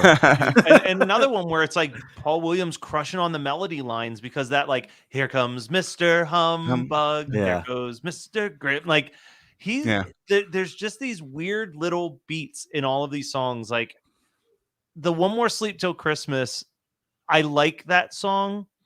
But I actually like the verses more. Like I like there's magic in the air this evening, magic in the air. Yeah. The world is at its best, when people love and care. It's like he just, I don't know. I'm one of those people who never, I think we've talked about this before, Ryan, but like I never really was good at writing music, but I love the composition of music. And I love like analyzing like where does that come from? Like the most I could do was play a couple chords on the guitar. So if I couldn't figure out how to fit lyrics into a very specific strumming pattern, like so like to have these like da da da da da da da da da like it's just like that's like magic to me. Like someone can sit there and come up with that. Well, Paul Williams is not a trained musician, and he said at his Q&A that he literally, like Brian Wilson, would go up to each musician and sing them what they were supposed to do. Yeah. Because he did not know how to write it down, and neither did Brian Wilson. So he just would literally go to each person, break it down, and just say, okay, you're doing this. Then bring it all together. So that's a really nice, unintimidating way of becoming a poster, because I'm sure we could all mumble something to someone awesome. Yeah. Be like, hey, someone awesome, do this. And they'll be like, okay. I just watched, completely unrelated, but also kind of related, is I just discovered the Vice Story of series that they did on YouTube, where it was like just like 9 random songs, and it was like the story of writing that song. So it'd be like Who Let the Dogs Out by Baha Men and Teenage Dirtbag by Wheatus and stuff. Yeah. They have one about Cisco's Thong Song, and that song was built originally on a sample of an orchestra covering Eleanor Rigby. Like that was like the horn, that was the string part. Wow. But Cisco was like, I don't know if I feel all right if we're sampling the Beatles. We got to get our own original part. So like someone just recommended him this violin player, and he was like, hey, like, can you just do something really fancy? And the guy's like, you mean something like this? And it was like, bum, bum, bum, bum, bum. Like he literally plays like the violin piece. He goes, this is the first thing I came up with. I just played it. And Cisco's like, yeah, that'll work. That's awesome. That's awesome. The classic case of not overthinking. And even Matt, we were talking about this last time, where it's just like Jim Henson just had such trust in Paul Williams that he didn't micromanage him. He was just in the creation of the Muppet movie songs. He didn't even really tell him what was going on. It's like, well, they're going to go to Hollywood and use your imagination and stuff. And that's actually quite amazing that you could capture magic in the bottle like that. But I find like the world now, there's always so many eyes on everything, and that kind of like spontaneous creativity just has a much harder time existing, because we're up our own asses so much about our ability to reach each other at all times. If you're on a set in the 1970s and there's no payphone around, you can better bet that Frank Oz isn't getting annoying phone calls from the studio about directing some amazing films and stuff. Yeah, I think that Marvel's kind of like the exception to the rule of like filmmaking by committee. You know what I mean? Like in general, it's usually not that good. But like also, I think Marvel just has from what I've heard from different people, it seems like it's a very like, Marvel's got their team for the action scenes. Like, like James Gunn isn't sitting there shooting those action scenes. Hate to ruin it for people. But but then like the dialogue and the character stuff, it's like, let's get the person who loves these characters the most and has the most visual eye to get the human element of this. And then we'll just send it to our team to handle the fight sequences. And I mean, it seems like 9 times out of 10, it fucking works beautifully. But that's rare. Like, I think DC is a prime example of what happens when there's too much of a filmmaking by committee sometimes, where it's like, you can tell, like, I think that the best DC films so far have been like stuff like Shazam, where you can tell that DC doesn't really care about Shazam. I don't think that they had a million eyes and people playing around with that movie. They kind of just let a guy make a Shazam movie and it came out great, versus like you see some of like when it's a Superman or a Batman movie these days, there are so many people who are invested in that character from high up that you're getting like 40 different people's interpretation of what a Superman movie is supposed to be smashed into a single film. And it kind of like is safe for everybody and satisfies no one. Like it's it's a very weird dynamic. It's a weird game that people have to play. But yeah, Jim Henson he grabbed the people that were the right people for what part he needed them to do and just trusted the process at that point. And that's why, just to piggyback on that, like Marvel succeeds because yes, it's a committee, but the committee has a head, right? And the head is very good at what he does in that in particular. while I do love all the stuff, not all of it, but a lot of the stuff after Jim Henson passed away, they definitely lost the creative head the Muppets did. So, I hope they get to that level. And the beauty is that everything still has the spirit of Jim Henson in it. And the more you capture that, I think the better the film ends up being. But um, it's such like puppetry and all this is such a collaborative effort that you need a great team behind you. You need people you can trust. And this committee thing, like I said, only really works if the leader is strong, the message is strong, and everyone pretty much gets it. Yeah, they could throw their own creative stuff in it, and that always helps, and that is very important to the process. But you need something on top of the pyramid, I think, to just make it continue and grow. Yeah, exactly. Well, You need a Kevin Feige because even if it's by committee, it's not a complete democracy. He still is the final word, and you kind of need someone to have that final word because when you're kind of like trying not to step on each other's toes, sometimes you'll let things in that suck because you just don't want to get into don't want to offend them or something like that. It's like, no, someone needs to be at the top and says yes, no, and be, not afraid to look like an asshole to, get it done. And it's not about Kevin's ego. Just Kevin knows how to do it. Yeah. I mean, I think we're actually kind of touching on like why the 2011 Muppets movie was such a lightning in a bottle, because you Mm. only get that movie by having two dudes who clearly love the shit out of the Muppets on the helm of a property that Disney found worthless at that time. You know what I mean? Mm. Yeah. Like I think that's what happens when you go into Muppets Most Wanted is now this franchise is suddenly profitable. So like in come all of the other people with thoughts versus just like, I think that Nick and Jason had no one telling them what they needed to do with a Muppets movie at that point. They just had the free reign to make a Muppets movie. And it's like, Yeah. God, how many of us dream of that? Just being like, here, you save the Muppets. Like, dude, I'm ready for the challenge. I feel like my entire career has been like, how do I grow the Matt Kelly brand to the point where they risk giving me something Muppets one day? and, and unfortunately, Jason Segel was like, "No, I'm good." Yeah, he should have never left. He should have never left. I mean, I get it. He's doing the thing that half the cast of Friends and Seinfeld did, where it's like, yo, I got my How I Met Your Mother syndication money. I don't have to do anything. I can I pop know. into Yeah. whatever projects I want to do and just ride the wave of syndication for the rest of my life.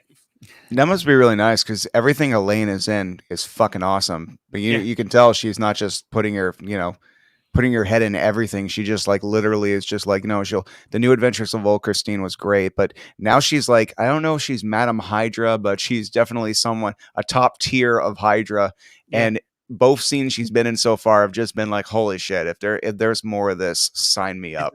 Because all these other mustache 100%. twirling super villains, the way she's handling it, it's just awesome. I'm like, this is such great evil manipulation. Like, yeah, you are the top tier of a corporation. You will totally take over the world in the worst ways. Which is why Jennifer Aniston as a person is so confusing to me, because Okay. like the rest of the cast of Friends, like you look at what all of the Friends cast members have done post Friends, and it's like they try their hand at directing and writing, or they'll do like these really obscure indie films or like these edgy like HBO Showtime Cinemax shows. And then Jennifer Aniston's just been doing trashy rom-coms for like 20 years that like most actors do for paychecks. And I'm like, you've got it. You got the Friends cash. Like, you don't have to do this, Jennifer. But I guess it's just what she loves doing. But it just is. What like, does Adam Sandler have on you? Yeah, I mean, at the very least, just stop doing ones with him. Like, which again, I mean, I love Sandler. Me too.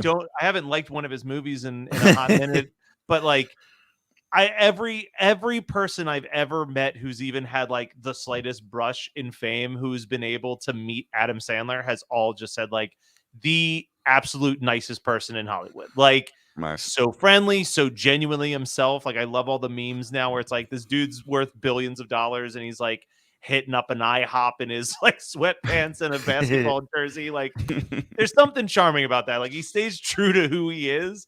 But man, I just I want like another Wedding Singer. Like, the Wedding Me Singer too. was so important to me. It was like a perfect rom-com. It was sweet. It was funny. more that, less ridiculous 6 is all I'm asking. I feel you, man. Like when Hubie Halloween came out, like I whatever. I dig it. It's beautifully shot.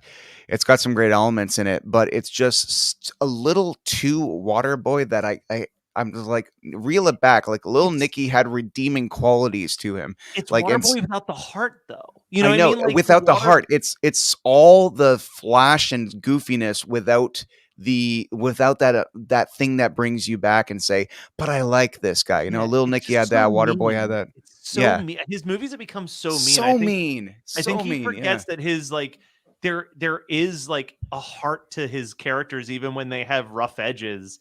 And Mhm. like you want to see them win, but like Hubie, you're just like, what is happening? That was like, and then but then you get like these anomalies. You get like the Uncut Gems, and you get Yeah. like the Punch Drunk Love, and like these like indie films where it's like, dude, you could be killing it as like that Steve Martin who goes from like wacky comedy into like amazing dramas, or like I don't know. I one of the things I always like to fantasize with friends is like, what would Chris Farley's career be if he hadn't died? And it's like, on one hand, he could be just Kevin James, but Yeah. like the other hand, it was like his characters, his comedy had such a giant element of empathy that like I could see him like going on to like do amazing biopic films and do Yeah. like these really interesting like dramedies where you're really kind of rooting for the character the whole time.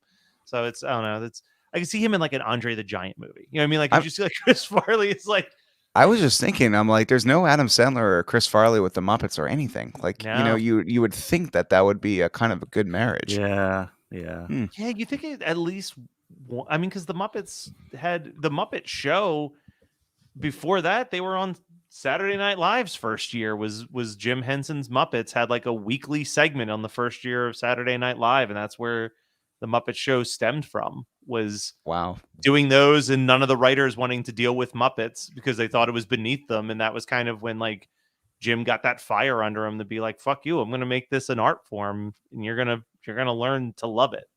Very we similar to did. The Simpsons on the Tracy Ullman show, just Yeah. a segment done well and craziness. All right, so just to finish up on Muppet Christmas Carol, even though I could just keep talking about it, I really did appreciate the fact that Michael Caine treated it where he, like you guys said, he was never in on a joke. He treated it like the Royal Shakespeare Company. But at the same time, when a Muppet is making him cry, I kind of felt like dignified as a Muppet fan at that point, because I'm like, nobody in this movie is laughing at me for liking this. Yeah. Or being a little kid, or thinking I don't have the emotional intelligence enough to process what's happening. And when I hear about them taking out When Love Is Gone, which is an amazing fucking song, like I watched a cut now where she just walks away and says, it's like, I love you, Bill. She's like, you did once, and kind of walks away, and Rizzo's like losing his mind crying, and so is Gonzo, and you're just like, man up, assholes. Yeah. You know what's beautiful in that scene, and I might be overanalyzing this. Sure. It's possible I'm overanalyzing it. That's kind of my shtick. But the part that kills me when I watch the When Love Is Gone segment is there's the part where she says like, there was almost our love, there was almost a way, or whatever the line is. But while she's singing it, Michael Caine is like softly whispering it along with her. And I always interpreted that scene. You could just say, hey, it's a part of music. But to me, it's like this memory has sat in his brain so long that he verbatim remembers what she said to him as she walked away, so much so that he can say it in sync with her. And like, that is like the part that really like, that's the moment where you get to the heart of Scrooge's downfall. Like that moment where he chose his work over love and didn't fight for it and just went all in on this side at that point. Like it's almost his giant heel turn, but the fact that those words still resonate with him and he still remembers exactly what she said at the end is so beautiful. And to like take that out because like, it doesn't have puppets. Like Disney has pulled this shit so many times and been wrong so many times. It's unbelievable. They wanted to cut Part of Your World out of Little Mermaid because they thought that it was a slow, boring song that no one would attach to. And it's like the heart of the whole fucking movie. Like, Oh. It's how Disney worked during its Renaissance. Yeah. You sing a song about what you want. Yeah, and it sets it up. I want this. And then eventually they get it. But that song really fucking part. She wants to be part of the world. Yeah. I'm going to be a mighty king. Yeah. You know, this there must be more than this provincial life. You know, like all these songs have the fucking song. Let it go. Well, that's you all. know, That's all Howard Ashman. Like that beautiful. So here's a little thing that I realized one day while driving that blew my mind, and I love telling people this. Obviously, Meakin and Ashman wrote Little Shop of Horrors, and that kind of got their foot in the door to start working on Disney. So the ending of Part of Your World, I realized one day, is the ending of Somewhere That's Green from Little Shop of Horrors. So if you think about the ending of Part of Your World and how that song ends, but then you think of the last two lines of Somewhere That's Green in Little Shop of Horrors, it's far from Skid Row, I dream we'll go. You're so right. Somewhere that's green. And it's like, that is the end of Part of Your World as Ariel's like falling down into the sand. I was like, that is such a cool little like reusage of their previous hit in their new movie. It like, I was driving and I was like, oh my God. And I got so excited. Wow, man, that's amazing. Yeah, Aladdin does that too, though. After like a big musical number of him, you know, it seems like where it's just like, hey, being poor is fun. Yeah. You know, the sand line. But then it's like riff, and then and then he like totally gets thrown into mud and stuff like that, and like he feels like crap afterwards, and it's just like hey, it's not that great. I do love the being poor is fun song though. If only they'd look closer, would they see a poor boy? And I'm like, yeah, they could have did 3 minutes of that, but no, they did 15 fucking seconds of it. And boy, does that land way more for that character. Those reprises are so good. Like even like with Belle, like Belle, you've got this 5-minute song that everyone knows, the bonjour, but like all it's building to for me is that last 30 seconds after everything where it's like, I want adventure in the great wide somewhere. Like, oh my God, that Renaissance of Disney is such a beautiful, but again, we're going to bring this back to the Muppets. Again, you don't have that Disney Renaissance without a bunch of creative people being left to their own devices because Disney's decided a franchise is worthless. Like I'm not sure if you know the story of the Disney Renaissance, but they were ready to shutter the doors on Disney animation, but in classic like business style, it was like, yeah, but what if we just make the living conditions real shitty for all the employees and then they'll quit so we don't have to pay them severances? So they just like moved them out of their studio, put them in like a shack in the shittiest area of Los Angeles. And we're just like, make cartoons, guys. Have fun at it. Maybe we'll put out something. But that was like under those circumstances with no one breathing down their neck on what they had to make. They literally wrote Little Mermaid, Great Mouse Detective, Lion King, Beauty and the Beast, and Aladdin, because no one was telling them what to write. And it's like, sometimes you get the best stuff when you're just left the fuck alone. Yo, Brian, we've been talking for like a million years. What's your Disney jam, son? My Disney jam? I don't know. They're all great. I love Disney. I love Disney stuff. I used to have a Disney podcast that I was just the drop it, of. son. What's it called? It was called Disneyto. It was two of my coworkers would get drunk on wine and talk about Disney stuff. It was one of the first Disney podcasts that had an explicit language warning. Ooh, I like that. That sounds great. I might download that. I got to be honest. When I discovered, Matt, you'd love Brian's show, High School Slumber Party. It's amazing. Him describing it like, I've said this before, Brian. First of all, love meeting you. This has been a blast. Meeting you as well, Matt. But the biggest show that I've ever produced was this horror podcast called Horror Movie Night. That's just all about like the bad movies that you love. But for our April Fool's Day episode, we did Teen Flick Movie Night because like all three of us that host that show, our secret like comfort food. It's like now that watching horror movies has essentially become our job. Like when it's time to like unplug, it's like, yo, let's put on some fucking Can't Hardly Wait. Like let's put on we did it on Whatever It Takes, which is like such a deep cut of like 90s high school movies. Now I know you're my people. I love this. Dude, I Get love Over this. It. Get over it. Over Dirty It. Deeds, 100 Women. Are you like Ooh, I've done write plenty of deep those. on those high school movies. So like if you ever need someone to just chat high school teen flicks from the 90s, hit me up. Why do you think he's had me on like 4 times, man? Yeah, you're from the land of Degrassi. Oh yeah. Yeah, we have a blast on High School Slumber Party. I'm 200 and 200 and what? I don't even know, 270 something episodes in at this point. And I'm not even close to finishing, much to the chagrin of my wife, who's off camera right now, about to give me the hook, trying to throw the Rotten Tomatoes and lettuce at me like I'm Fozzie Bear doing a bad joke.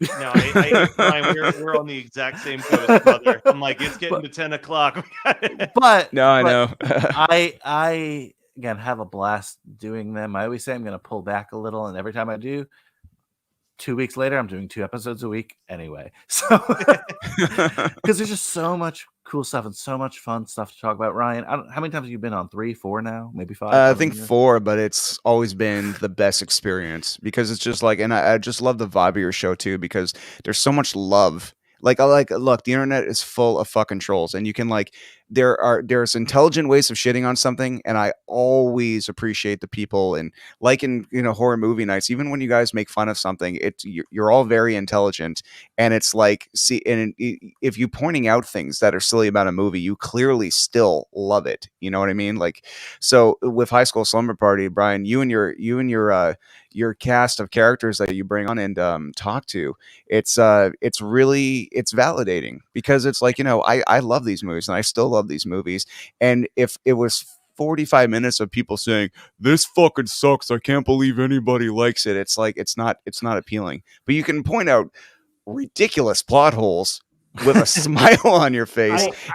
I gotta give a quick shout out. I'm scrolling through Brian's episodes just to see like what's been covered as I'm like trying to think of like what would I put in for.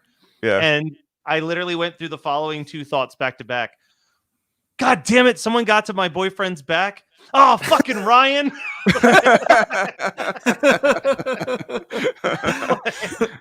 I also did Idle Hands with him, and you son of a bitch. I did Trick or Treat, the one about rock and roll in high school. Yeah.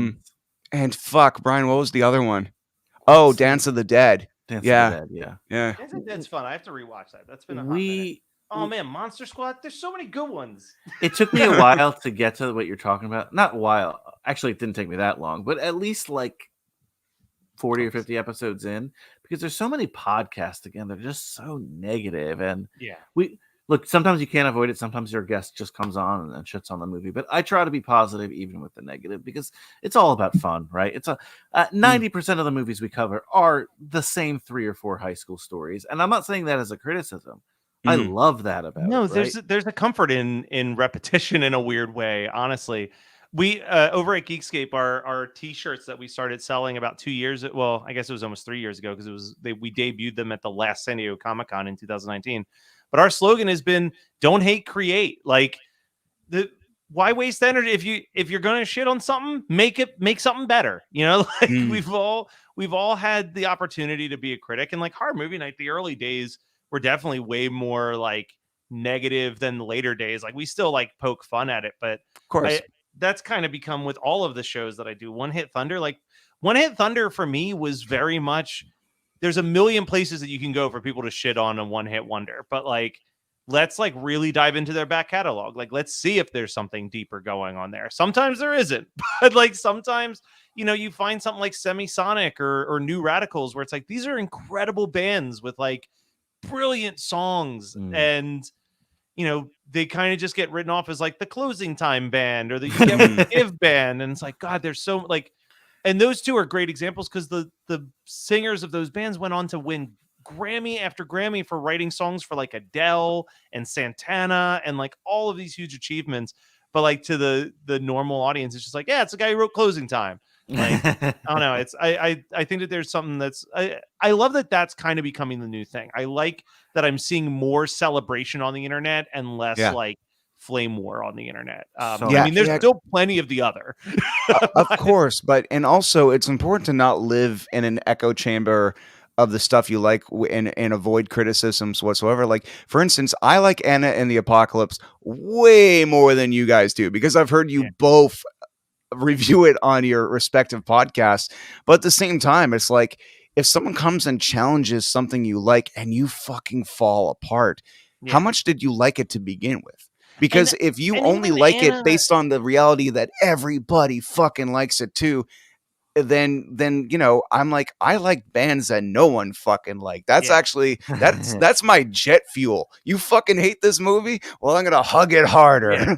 I mean, my only thing with Anna, and I've said this before, I just think the first half is a lot better than the second half. Like, I think it starts on a higher note than it ends, which is always kind of a bummer for me. But I still think it's got good stuff in it. But yeah, I'm not a hater. The first like 4 songs in that movie are unbelievable, actually. But then it just kind of turns into like, I wish I was watching Todd in the Book of Pure Evil towards the end. Like, I'm like, I'd rather be watching that right now. But I love the song that the one girl sings, that like sexual Santa song. Yeah. Tie back to Christmas. We're talking Anna, but yeah, no, I mean, it is there is such an open space for celebration, like you were saying. It's just, and you're right. Like, the more that someone, I don't know, I just think that the internet at the same time, like, I'm not going to sit here and be like, Cowboy Bebop was the best show of 2021, but dear God, the way the internet reacted to Cowboy Bebop and for it to be canceled so quickly, I'm like, this was a perfectly fine series. Like, I enjoyed it. I didn't grow up on anime. I know I've seen the first episode. I thought the first episode was amazing when I saw it.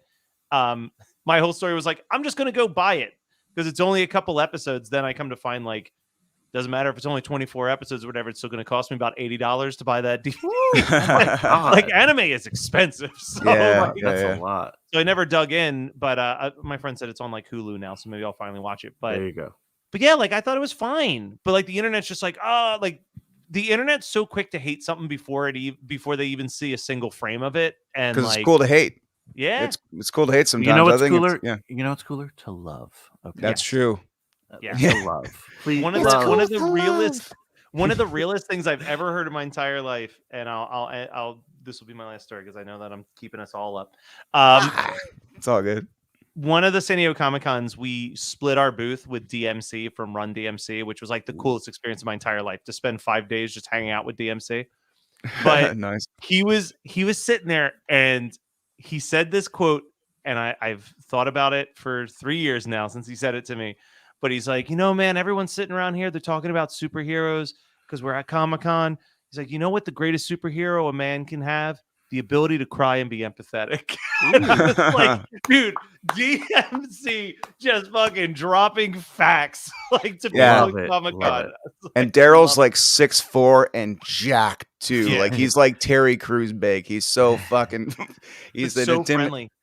So friendly. Dude. Yeah. Nicest dude I've ever met. Right before we go, Brian, you've been the host of other besides, like, you know, hosting your own podcast, but you've been the network you're on has all these other great shows. Would you mind just dropping some for the audience right now, and then we'll name a few more Geekscape ones before we wrap up the night? For sure. So I'm part of the Cage Club Podcast Network. Started just as a Nicolas Cage podcast. I don't host, but my good friends Mike Manzi and Joey Lewandowski host that. They host Keanu Club. I've been on a ton of stuff. I guess our most popular podcast now is Too Fast, Too Forever, Fast and Furious podcast, where they just rewatch those films. And I have a blast guesting on those. And I love suggesting.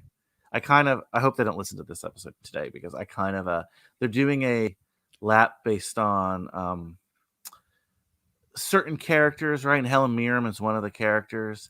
And they'll do like side movies, and I suggested Caligula. Are you guys familiar with Caligula? Well, I don't know. I don't think they know what they have in store for them, because they're like, oh, that seems like a fun movie. So I'll be talking Caligula at some point with them, which is ridiculous. But I also host a dormant podcast, but not so dormant now, called P.S. I Love Hoffman, which we cover the films of Philip Seymour Hoffman, course, he Nice. passed away, but his son is now in the new P.T. Anderson movie Licorice Pizza, carrying on that legacy.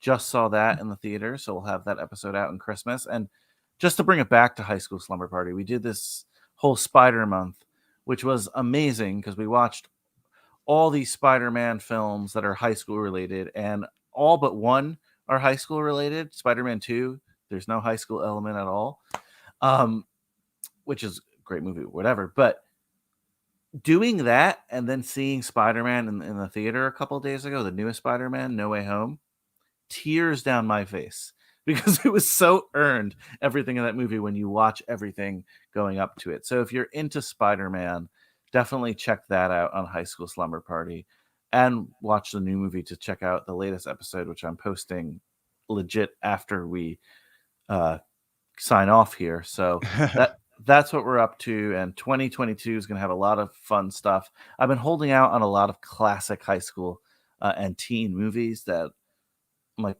fuck it, we'll just drop because it's our 4th year doing this. We consider it our senior year. So I feel like I got to do some of the classics that I haven't, like Mean Girls, for example. That's a big one. 10 Things I Hate About You, I haven't done. And I get it. Good movies, but, I like to save things. It's time to open Pandora's box and let them all out. Dude, just going through your back catalog as you were talking and seeing that, like, you literally start it with Better Off Dead and To Get Over It. I'm like, oh, he's going straight for the deep cuts. I love this. This is great. There's nothing mainstream about me. Yeah, no, this is gonna be my entire holiday break binge listen. But excuse the early episodes, as we know with everything we've done. I say that with every podcast I have. Gilmore Guys did a really brilliant thing that I really need to do, where they recorded a. Also, if you've never listened to Gilmore Guys, I have no affiliation with them. Fucking great name. It's a great podcast.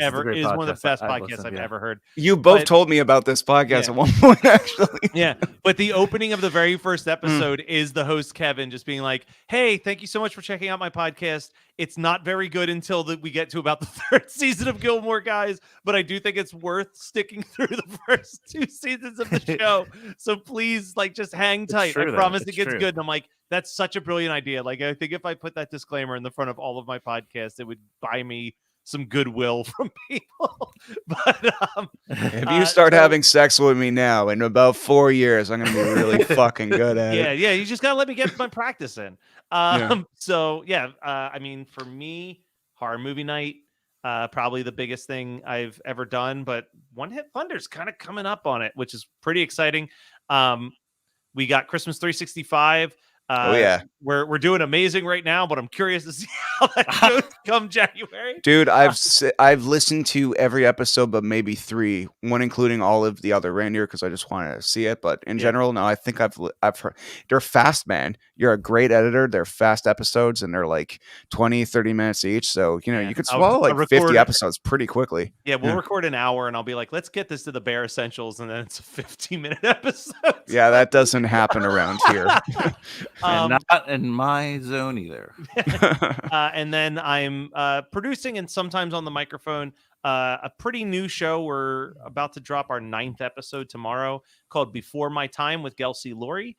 It's my friend Gelsey, who went viral during the pandemic for a video that she shot of her and her dad recreating the dinner scene from Beetlejuice together. Okay. And she's a stunt woman in LA. She was in Circus Olay for a little bit. She was part of the traveling cast of Rock of Ages, but her real passion is stuff from the 30s, 40s, 50s, 60s. So it's just us bringing on different people to talk about something they love that came out decades before they were born. For our very first episode, that was kind of the test run, was me talking about the Muppet Show. Nice. So very on brand. But we're putting out tomorrow morning. We'll have an episode out about White Christmas from the 40s movie, just in time for Christmas. But yeah, that show I'm really proud of. The Geekscape Network as a whole, like I said, has got 18 shows for literally anything. We got a gaming show. We've got a show for wrestling fans. We've got shows for action movie fans. The biggest show that I always like to promote, just because it's the funniest podcast I've ever heard, is a podcast called 91 Donkey Lane, which is an all improv fantasy podcast by these two guys, Nate Lopez and Robert Bacon. The premise of the podcast is that they live in a magical apartment complex, and just random people from the Boston improv scene come on the show and play different mythical creatures that kind of wander in and out of their house. Today's episode is that they're kidnapped by Santa Claus to be his replacement elves because they all went to work for Amazon. And it's just goofy hijinks galore. They helped us out big time with the live stream by producing a game show that they called Poof the Magic Game Show. That should be that segment should be on the Geekscape YouTube channel later on this week, Geekscape TV. And tomorrow we're dropping a video that a new contributor to the website made called The Many Merits of the Matrix Sequels, where he breaks down why you should give Matrix Reloaded and Revolution another shot before you go and see the new Matrix movie this weekend. So, yeah, we got a lot of good stuff going on, geekscape.net, and we're raising money for Big Brothers Big Sisters this month. So, trying to put goodness into the world as well as good content into your ear holes. Awesome. Well, thanks so much for taking the time to talk some Muppets with me, fellas. I think this is part of my favorite. This is going to be the new favorite part of my season. Is that I'm not just watching Muppets by myself crying in the dark. I actually can do it with company this time, so that's great. Right before we go, I just want to tell you guys, like, obviously you guys have realized that you have a lot in common, but I can both tell you based on listening to both of your podcasts respectively that you don't watch live wrestling all the time, but you do listen to the news on podcast about it. Yeah. Oh, I love Cultaholic. That's how I get all my wrestling news these days. Same here. So let's just the three of us, if this was an app and we were trying to find our similarities, we all love music, we all love movies, we all love Muppets, and we actually like wrestling, but no, we don't watch it all the time. It's been a rough period the last couple of years. Yeah. And even though I'm not wearing it, and even though I'm not wearing them right now, we all wear glasses. So yeah. There we go. Yeah. Love it. And we're all snazzy dressers. Exactly. I'm wearing actually an Undertaker Christmas I like right that. now. I like that. That is some good stuff. I'm just wearing a random button up because I've had to do sound at a church Christmas pageant this afternoon. I almost wore a button up before. Brian, it's been fucking great seeing you, man. I usually see you once a year. Now I'm seeing you twice. This is fucking great. Oh, I'll have you on early next year. Don't worry. Awesome. We got plans. Excellent. Dude, Matt, congratulations on the extremely ambitious and successful stream you just did. And and honestly, guys, I know time's precious. It's the holiday season. Everyone is very busy and has something else to do. And I'm touched and flattered that you spent some time with me to talk about all the stuff we love. Everybody out there, thank you very much for watching Ryan's Stick Show. And if you feel like subscribing to me, that's cool. If not, subscribe to these guys. All right. Have yourselves a great night, everybody. And I shall see you next time. Have a good night.